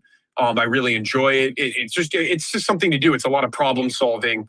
But I do this very often throughout the day as I make content and whatnot. So yeah, I'll end it there. I just wanted to, weigh in on it on the conversation. I'll let Piff go back since he's clearly teaching a class. But Piff, before I, mute up and everything, I wanted to ask, where are you streaming this? We're on X and Abstract right now. So it'll be on my mine. I think the Bearish account may have retweeted as well. So you'll be able to go back and look on that. And shot you a follow too. So you're mainly using Gemini, or are you using Grok for your for all of your prompts? I don't use Grok. I'm gonna be honest, I don't use Grok for anything. I hate Grok with every fiber in my body. I don't even know why I said Grok. I meant to say ChatGPT. Sorry. No. I start most of my stuff with Gemini. But honestly, like I am starting to explore a little bit more with GPT because it has really stepped up when it comes to making 3D assets out of 2D. But I typically use Gemini for everything because I understand the mistakes that it typically makes. And given that I handwrite like 90% of my prompts, I already know what to put in specifically to Gemini to prevent it from making certain mistakes. For example, when I want to bring a Quirky to life, I know for a fact that via Gemini, I have to basically demand that it does not mess with the rings and antennas. And even then, I still have to regenerate stuff more often than I'm comfortable with. It's really annoying. But what I've noticed is that GPT is a lot better at following these instructions right now. It's actually really, really impressive. And I can't wait to throw some of my quirkies in GPT and try to see what it comes up with because, man, Gemini was really putting me through the ringer and I was having to wrestle with it quite a bit.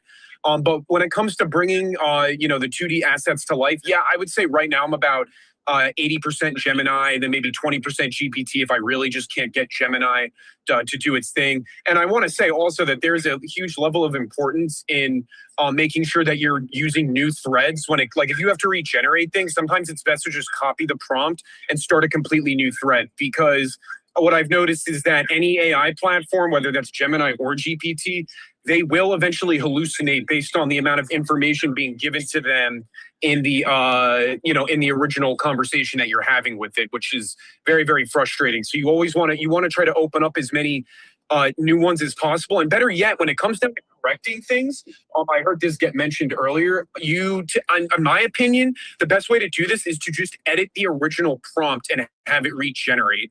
You could add extra instructions for it to correct a certain mistake, but from what I've noticed at that point, AI will hallucinate and it will start editing other things, and you just have to be even more specific than you originally had to be in order to get it to stop making more mistakes and changing things that you don't want changed at the cost, or that being the cost of fixing one little thing. So you want to try editing your prompts and and then just regenerating the original picture or the asset or whatever whatever you're doing. And I am a very strong proponent for doing that as opposed to just reprompting it to say, okay, fix this, fix that. Like, because it's just at this current state of intelligence, like it literally just starts changing other things. And it can be very frustrating if you work like I do and you do a lot of your prompting by hand. And when it comes to videos, like obviously there is a lot more of it that I don't do by hand. But it all starts by hand and it all starts on GPT. Oh, it all starts with a prompt. Yeah, like the prompting is the fucking key there. Now, let me ask you, you said you don't use Grok at all. Nope. Have you tried Imagine at all? A little bit, but I don't know. Last time I tried it, man, it just left such a sour taste in my mouth because of its inability to follow the instructions the way I wanted it to. It was messing with textures, which really bothers me. Yeah. Personally, like I don't like edited textures on like anything. Like I want the textures to come out how I want them to come out. Or better yet, just keep the textures nice and smooth, almost cartoony. And from what I've noticed, Gemini and GPT are a lot better at maintaining this level of integrity. While for Grok, it tends to bring things too much to life and it just starts to look really wonky. But I'll take your word on it if you're going to vouch for it, because I only use Grok for like research-based stuff, like just writing or shit like that. But if you swear by Grok in this regard, Imagine, then I'm going to have to go throw a few things in there. Yeah, and see what how are you like? I mean, I don't need to know your like personal finances, but like I know with Gemini, like I don't pay for a big package on Google, but I'm paying enough, and I'm still only getting 3 videos a day. So it's like, well, this is dumb. I can go on Imagine and just sit there and fucking make as many videos as I want. Well, here's the thing. In terms of quantity, you are going to want to use for the sake of like conserving resources. But I actually, when it comes to making videos, I don't want to drop my whole Krabby Patty formula. But when it comes to making videos, I want to be clear about it. I only use Gemini to create the asset, the original, like the reference picture, to bring it to life through 3D. I don't do any video generation through Grok. I don't do any video generation through Gemini or through GPT. I do that specifically through Higgsfield, but I use everything else, Grok, you're not Grok, but just Gemini and GPT to actually make the 3D reference picture. I just think that it's a lot more polished that way. It's a lot more expensive to do, but it's very rewarding, and it's the type of thing where you're investing in yourself, you're investing in your talent, and it's work for people because you have commercial grade stuff that you're able to come out with as long as you know how to use all the tools and everything. So when it comes to videos, I take that off of those platforms just simply because it's not fully capable yet with the current packages that you can pay for really to create like the types of like really polished videos that you want. It just takes more resources.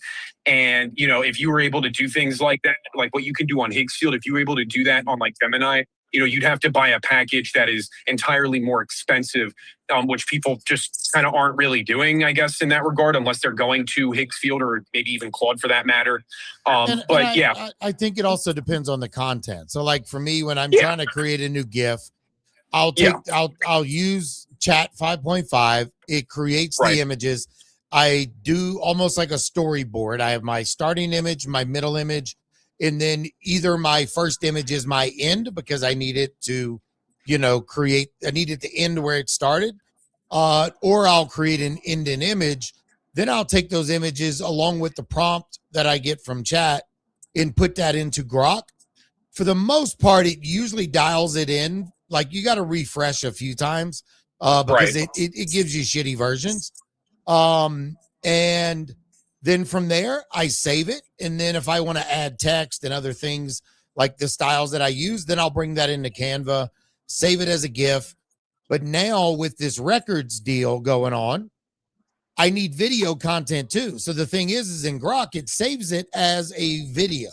Okay. So it saves it as an MP4. So now I've created 2 new files. I'm in the process of all the GIFs I've made, going back, getting the videos, creating a new file, because now I can upload all of the GIFs that were originally videos. Now I'm going to begin uploading those onto Instagram and TikTok, and then repurposing the video into a GIF for X. because GIFs just seem to hit a little bit harder on X than like a 5-second video. Like most people don't even know you can go in your analytics and watch your video retention. And when you do create video content, you can see where people fall off. It shows you the length of the video. Absolutely. And if you don't grab them in the first 5 seconds, they're not going to make it to 10, and they're not going to make it to 30. So, you got to play around with a lot of things as a creator. Yeah, you definitely want to look at your analytics. And I make a lot of like long form content too, just because that's what I'm passionate about. I like when my content tells kind of a story. But dude, you hit the nail on the head there.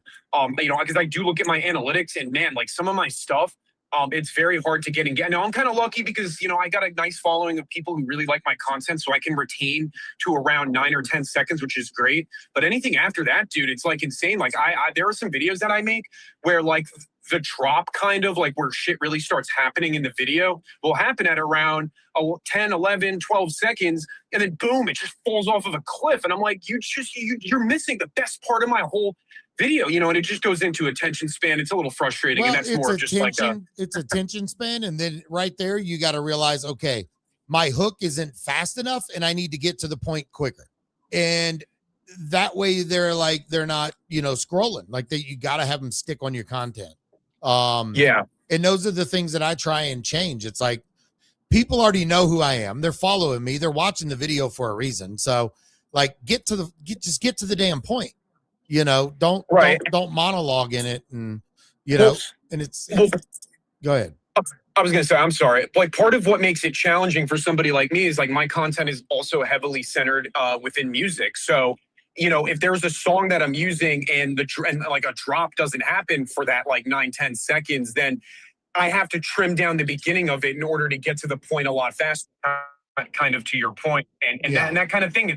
It's a very challenging compromise because you want the integrity of your work to be true to who you are, but at the same time, you want people to engage with it. So how do you come to the table in that agreement, right? In that kind of like mental agreement as a content creator, right? I think that's something we all kind of go through. So good points there. But I'm actually going to drop back down to listeners now because I am working 9 to 5 bullshit. So I do need to get back to it. I feel very strongly about this topic, wanted to weigh in on it.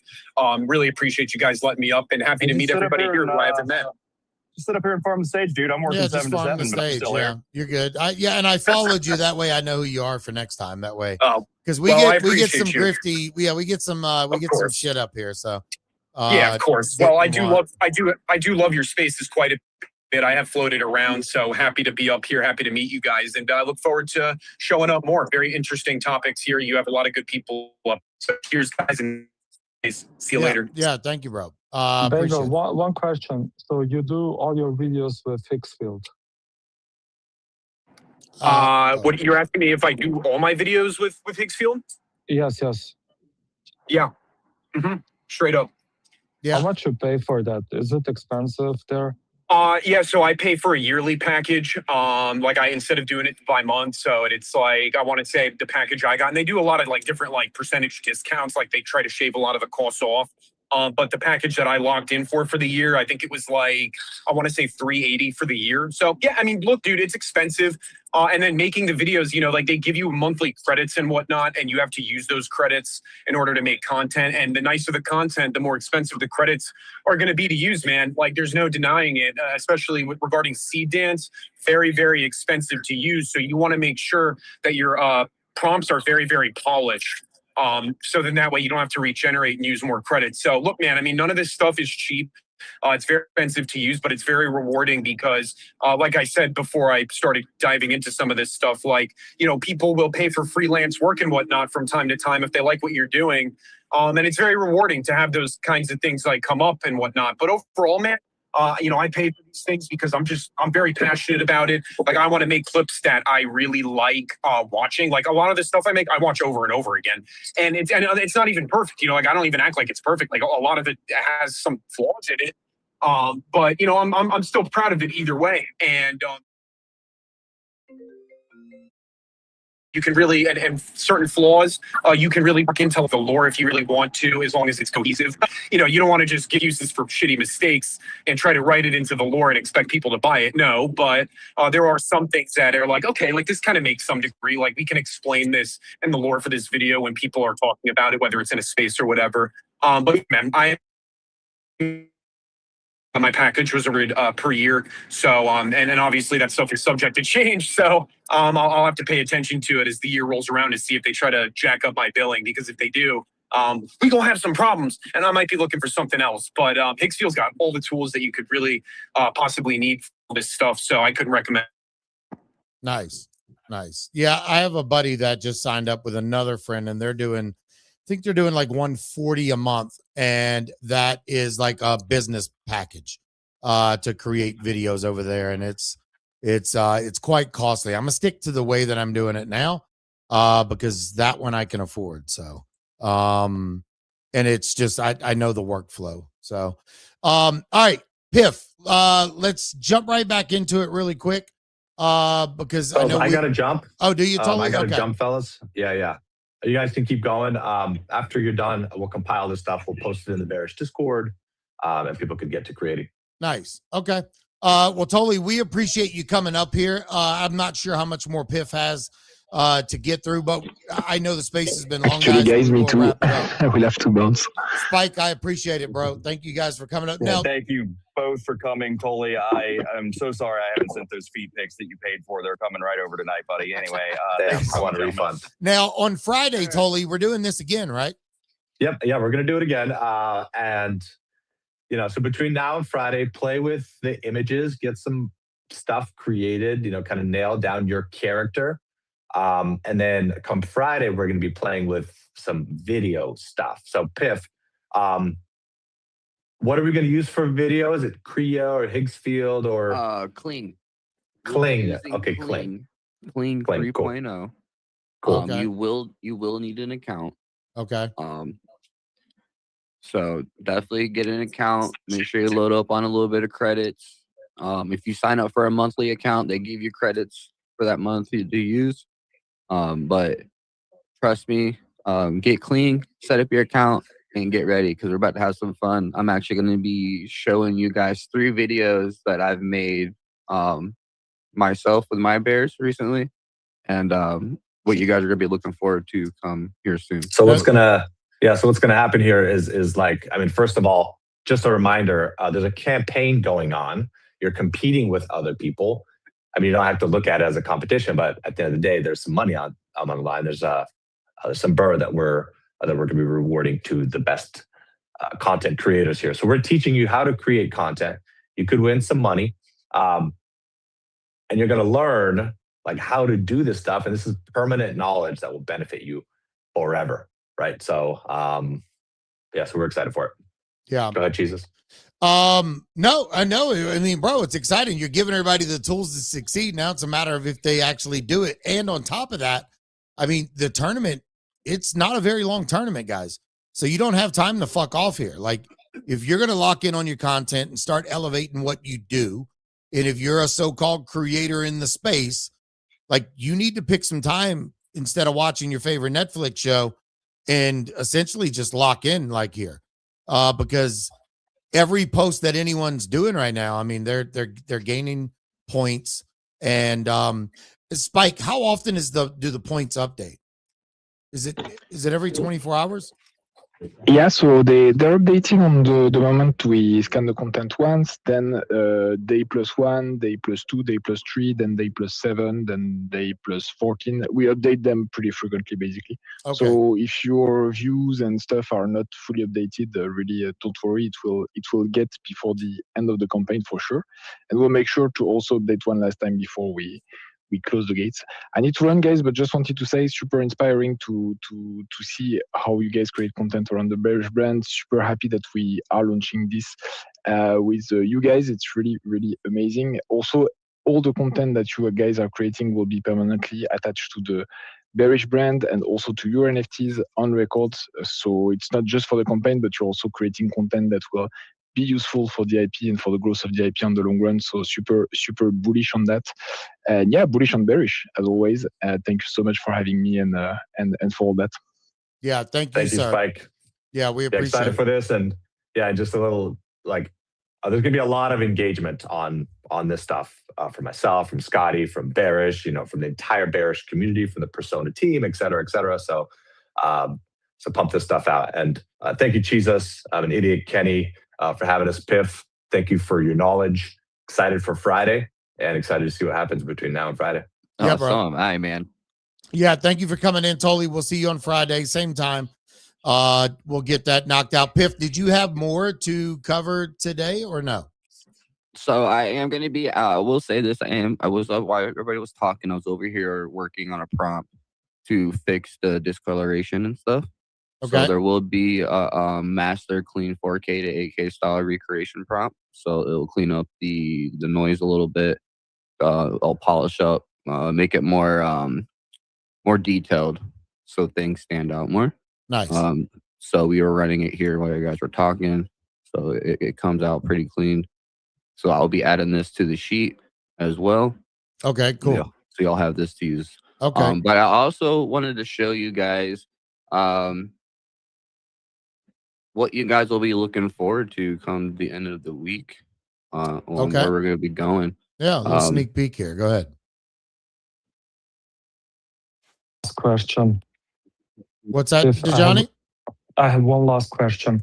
Like, imagine I want to make a video scene, tree scene, and I want like to have a farmer there, and they're going into a bar in the Western. Should I first generate all of this, what I have learned, and then put scene by scene, right, and then let it imagine? So the way I do it, Johnny, is when I'm trying to create a video, I do a storyboard of artwork in ChatGPT. I get all the prompts right, and I get everything right, and I have like a starting point of the video, a couple of the middle pieces, because you got to remember it's only 10 seconds. So I'll have the beginning scene, then I'll have like a middle scene, and then I'll have an end scene, and then I'll take it into. And then based off that of what I want, I tell chat what I want. Chat will give me a prompt. I'll read the prompt. I'll tighten the prompt up where I want to tighten it up at. And then from there, I end up sending it into Imagine. And then Imagine will do it. And then from there, I'm just refreshing constantly until I get the image I want, or I'm tightening up the actual prompt itself. That's the way I do it. Now, Piff's going to show us a better way at the end of the week. So, you might be able to do it through this platform as well. Yeah, I've heard Kling AI. I've been thinking there should be also some platform where I could use sounds, right? The bear should have different soundings. If I have 5 bears and they all have to have some different. Yeah, see there, you're getting into a lot of different stuff. You're going to need a video software where you can have sound effects. You can get a lot of those on Pixabay. You're going to have to what are you trying to make? A fucking movie?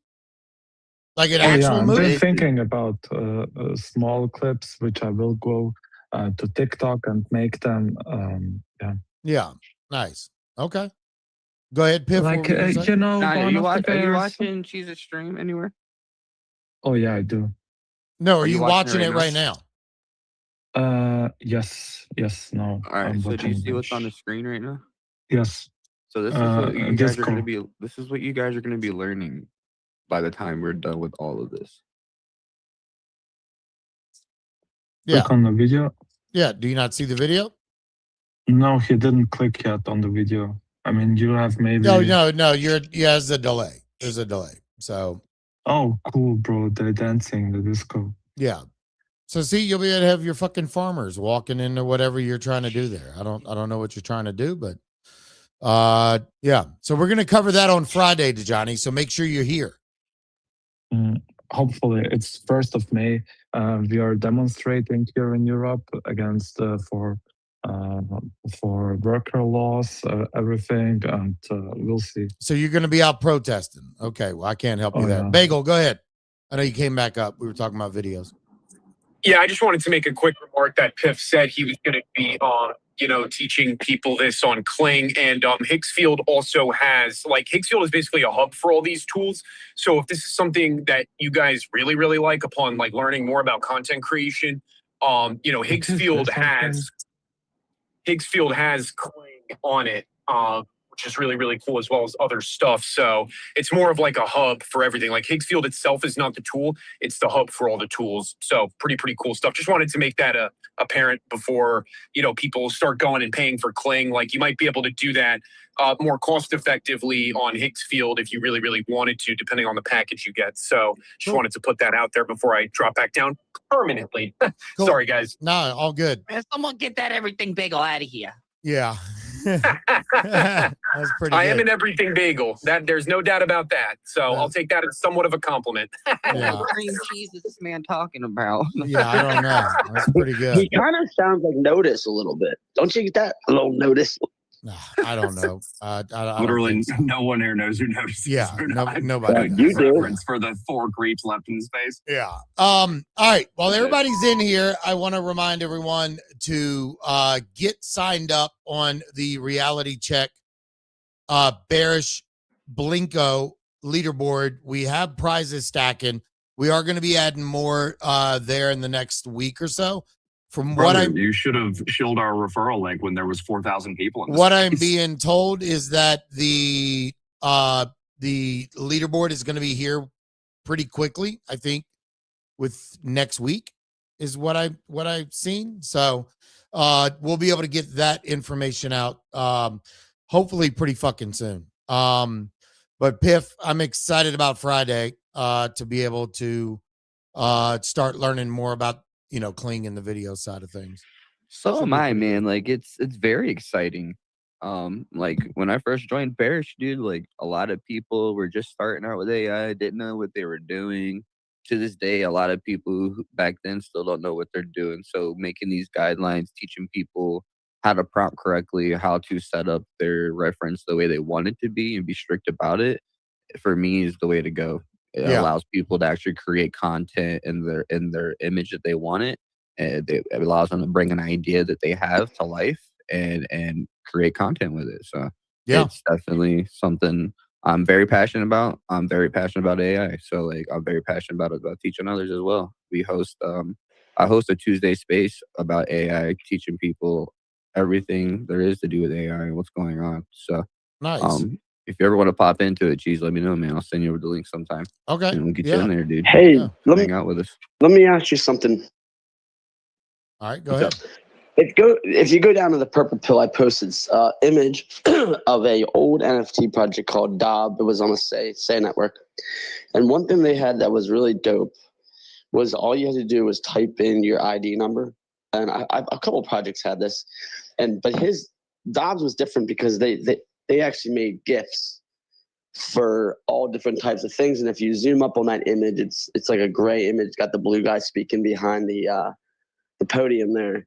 But all the images above, all the white ones, were different stances. Yeah, you're different talking poses, about different- 3Look, right? What was it called? 3Look. I guess is that what they call it? Yeah, that's what it was called. Yeah, they're at like an InfoFi campaign right now. Or like an InfoFi platform right now. But yeah, that's what it was.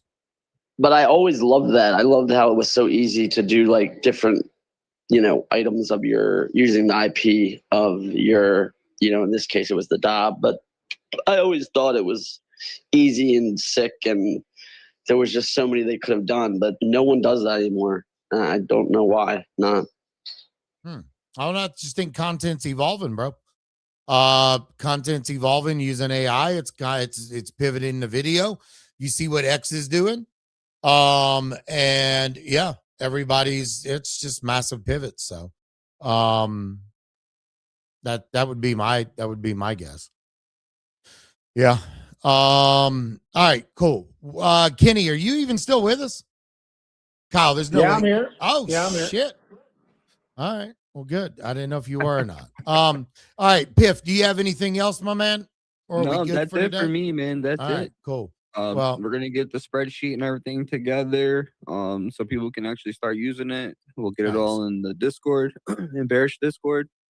So I'll get with Tully so we can get it set up, and then once we get it set up, I'll let people know it's out. And then, like I said, man, I want to see people out there creating using these prompts and stuff. If you do make anything, make sure you tag me, please, and I'll drop a like on it. I'll retweet it because I want to see what you guys are doing. Jeez, what'd you do that shower one with? I like that shower. The shower one. The shower one that you have where your bears in the mirror. Oh, that was with Imagine. That's great. Yeah, that one was with everything I do is ChatGPT to Imagine is what I use right now. Because like I said, I'm just doing short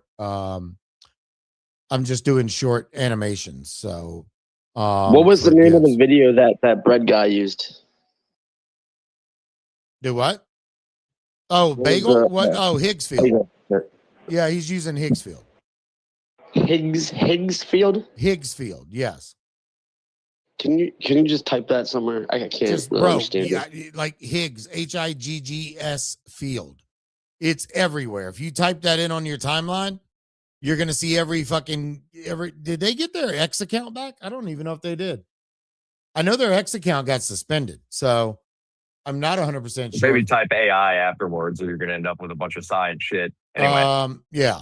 So, all right. What else? Bye, everybody. What else? Is that it? No, I'm trying to. Oh, we're still going. I'm trying to get to that point. Yeah, trying to get to that point. What else, Kenny? Do you have anything else? Because you're still hanging out, bro, and I appreciate the dedication. No. I think we covered everything. This fucking guy's locked in today. Yeah, I thought you were trying to close it down, but I will say, looks like all the Mega ETH assets are pumping. I'll just put this link at the top. Hold on. This is the Mega ETH. It's terminal.megaeth.com. I don't know what you're going to find there. I'm at work right now, but I believe there's some sort of a point system, and certain NFTs give you some multipliers there. We do know that the Mega ETH TGE is incumbent. So, yeah, there you go. That's all I got anyway. Okay. Man, I hope people are really paying attention to this campaign guidelines, Mira. Yeah, because we didn't really even go over that. The rules on this. Let me share this real quick because I don't think people were paying attention to this. So the prize pool, there's number one gets 20%, 200,000 bird token. 2 through 3 get 15%, 75,000 tokens each. That's like fucking 7.5 bears. Then just for reference, 10,001 bird token is one bear. Yeah. So, I mean, would you say 200,000 for first prize? 200K for first place, Holy shit. 75K each for 2 through 3rd. 4th through 10th get 35,714 each. 11th through 20th get 18,000. And then 21st through 35th get 8,000, and 36th through 50th get 667. And there's rules on what you need to do when you are posting on X. There's a quote retweet for the actual tweet that was launched today, the records tweet. So that's one of the tweets you got to engage with. And I would pay attention to this because I would imagine there's going to be more quote retweets coming. It must include @Bearish for the brand account, or hashtag Bearish as fuck. Shows filter media replies from Bearish as fuck. Then on Instagram, you have to mention the Bearish account. And then on TikTok, you have to use hashtag Bearish AF. So there's guidelines, there's different things you have to do, the vibe, what to show, what works, a whole bunch of different stuff. There's a breakdown of all the points and how these are going to happen, your multipliers, everything. So you got to make sure you're following all the rules in order to get scores. Is that where you were going, Piff? Say that last part again. Sorry. Is that what you were talking about? No, what were you saying what were you saying? I didn't hear you. Oh, I was just giving another breakdown on all the rules and the scoring and all that. Is that Yeah. I wanted to touch base on it a little bit. Yeah. So people know what they were doing, including and stuff like that. Yeah. 'Cause So if they don't include none of this now you know stuff, how it's that not gonna feels. pick it up. It's not gonna pick it up. well, as they update, well, I don't make a big deal of it, Kyle. As they update everything every day, the points are going to calculate. So even if you're not showing right now, don't worry about it. Just make your content that you normally make, and then it'll be there. So like right now, the top 5 or what is that? Top 10 are in there, and then it's just showing the top 25 right here. I thought it was showing top 50 before, but maybe it's not. Yeah. So get your ass to work, make some content. Kenny, what I think that was pretty much it. I mean, do we have anything else that was popping off during the space? Did anything else happen? Scam Altman took a nice dip down to 6 mil. I bought a little bit here. Shit. Yeah, I bought some at 6.5 mil. So we'll see what happens right there. Might be a good buying opportunity. Why did it dip so hard? Did I Elon have say, no idea. I It was do at not 12 endorse this mil. coin? It was at 12 mil, and within 20 minutes, it was at 6 mil. So somebody dumped. Oh, wow. Yeah. Somebody dumped the fuck out of that. Okay. Yeah. People are up bigly on it, right? So, I mean, at some point, whales are going to start clipping. Oh, yeah. Yeah. Top trader on it right now, according to this. Fuck me running. That guy sold 2,000 sold. Fuck shit. Must be nice. That'll do it. Yeah, that'll do it. That will do it. I guess the only other thing, Abstract XP dropped earlier, about an hour and a half ago. What'd you get? Oh, my thing muted me.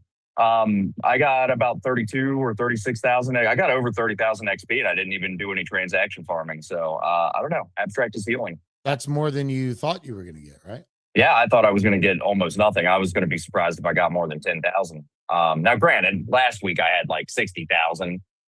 The week prior I had like 90,000. I was transaction farming my ass off at those on those weeks though. So 36K or whatever I got, pretty respectable for just playing the games I would have played anyway. Yeah. Pretty dope. Yeah, no, go ahead. By the way, Blinko, definitely addicting. I couldn't stop. I blew through all the money in my wallet. But it is addicting. I won one. I won $40 off of it. I was only doing like 0.01 a spin, I think, or a drop. But it's definitely a fun game. Were you doing the hard mode? Yeah. Oh, okay. So yeah, that one you don't win any extra money on. That one it's Isn't there 3 modes, right? There's the regular, and then you gotta toggle the thing down at the bottom. So if you go to hard mode, you don't get anything unless you get a Blinko. If you just play on the easy mode, you're always gonna win some of your money back. It's just and then the Blinko pays out less money. But but on hard mode, the payouts are bigger. And I don't know if this is still true, but I saw where someone had done like a analysis of it, and I think the RTP was actually a little higher on hard mode. It's just that the dollar spin to make it into profitability might be a little higher. Not necessarily profitability, but you're picking up what I'm putting out.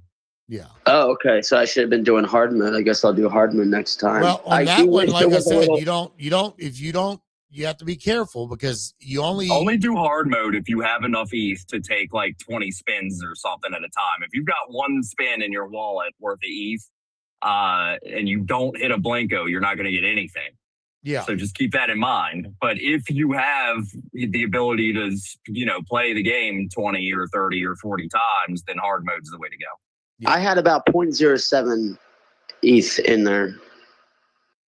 And it obviously I lost it all, but the one thing that I would love to see by the team is when I log in there, I'm able to change the art around with my own Bearish IP.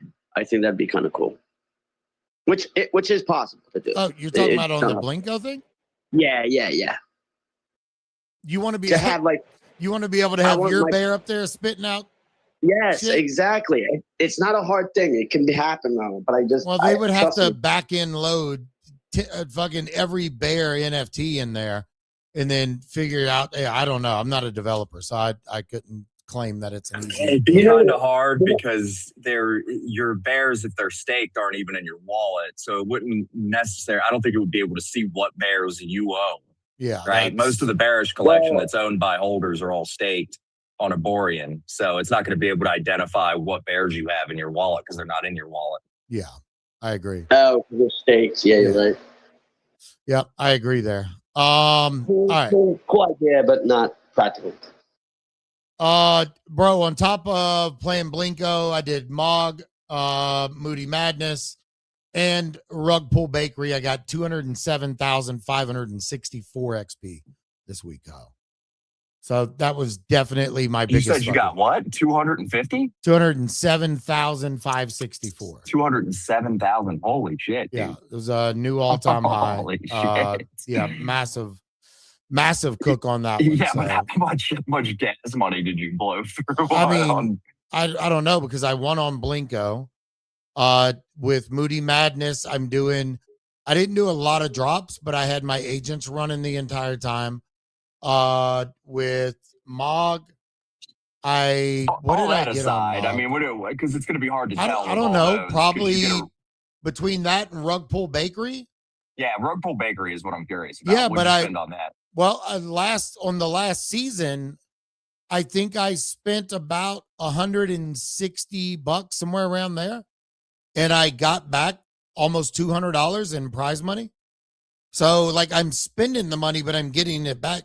You know, I don't know what's going to happen this season. What am I going to be up or am I going to be down? Or I don't know. I have the slightest clue. And we're just going to have to see. So I would say out of pocket, probably a couple $100 until I know what I would say $200 to $250, but I don't know what it's going to be until I get a payout from Rug Pull and then Mog. I'll get some of that money back too. Oh, you know, the only other thing that we didn't cover, and I don't even have any information on it anyway, but I'd love to know why the Monad account got suspended. If anybody knows, I haven't seen anything. I have no idea. Yeah, I've not seen anybody with like a real answer to that question, so I don't know what's going on there. Yeah, neither have I. Kenny, have you seen anything of why Monad got fucking cheated? No. Yeah, neither have I. Pretty wild. Pretty fucking wild. Yeah, I don't know. All right, cool. Well, I think that's it. It was a long space. Where it was 2.5 hours deep up in this bitch. We will be back tomorrow, regular show. Tully and them will be back on Friday. Yeah, tomorrow's Wednesday. I'll be on stream for the Friday stream as well. Good. I'll be on stream tomorrow too for the regular show, or not tomorrow. Tomorrow, Wait. Thursday. Yeah, Thursday. What is today? My bad. Today's Tuesday. It's Tuesday. Yeah. See, bro, you got me all fucked up now too. Well, all right. when I came in on Sunday, so like I'm already on my third day of work and I'm all messed up. Anyway, bye everybody. Yeah, everybody have a good day. Peace. Piff, appreciate it. We'll see you on Friday. And pay attention to the Zed account. I think we're gonna see something today. Yeah, thanks so much for real, Piff. Piff, this is very, very cool stuff that you're teaching everybody. I'm gonna lock in on this on my days off and learn some shit that, seemed insurmountable before, but really appreciate you. Yeah, anytime, man. And if anybody has any questions or need any help, they get stuck with anything, my DMs are open. Make sure you add me as a friend and your verified account because I only talk to verified accounts. Oh shit. Yeah. Me too, buddy. I just keep it a buck, man. I got too many people spamming about selling accounts and this and that, and I get sick of it, so I turn the DMs off, man. Yeah. The only way to get a hold of me. Smart man. All right, cool. Everybody have a fantastic day. We'll see you tomorrow. Peace. Later.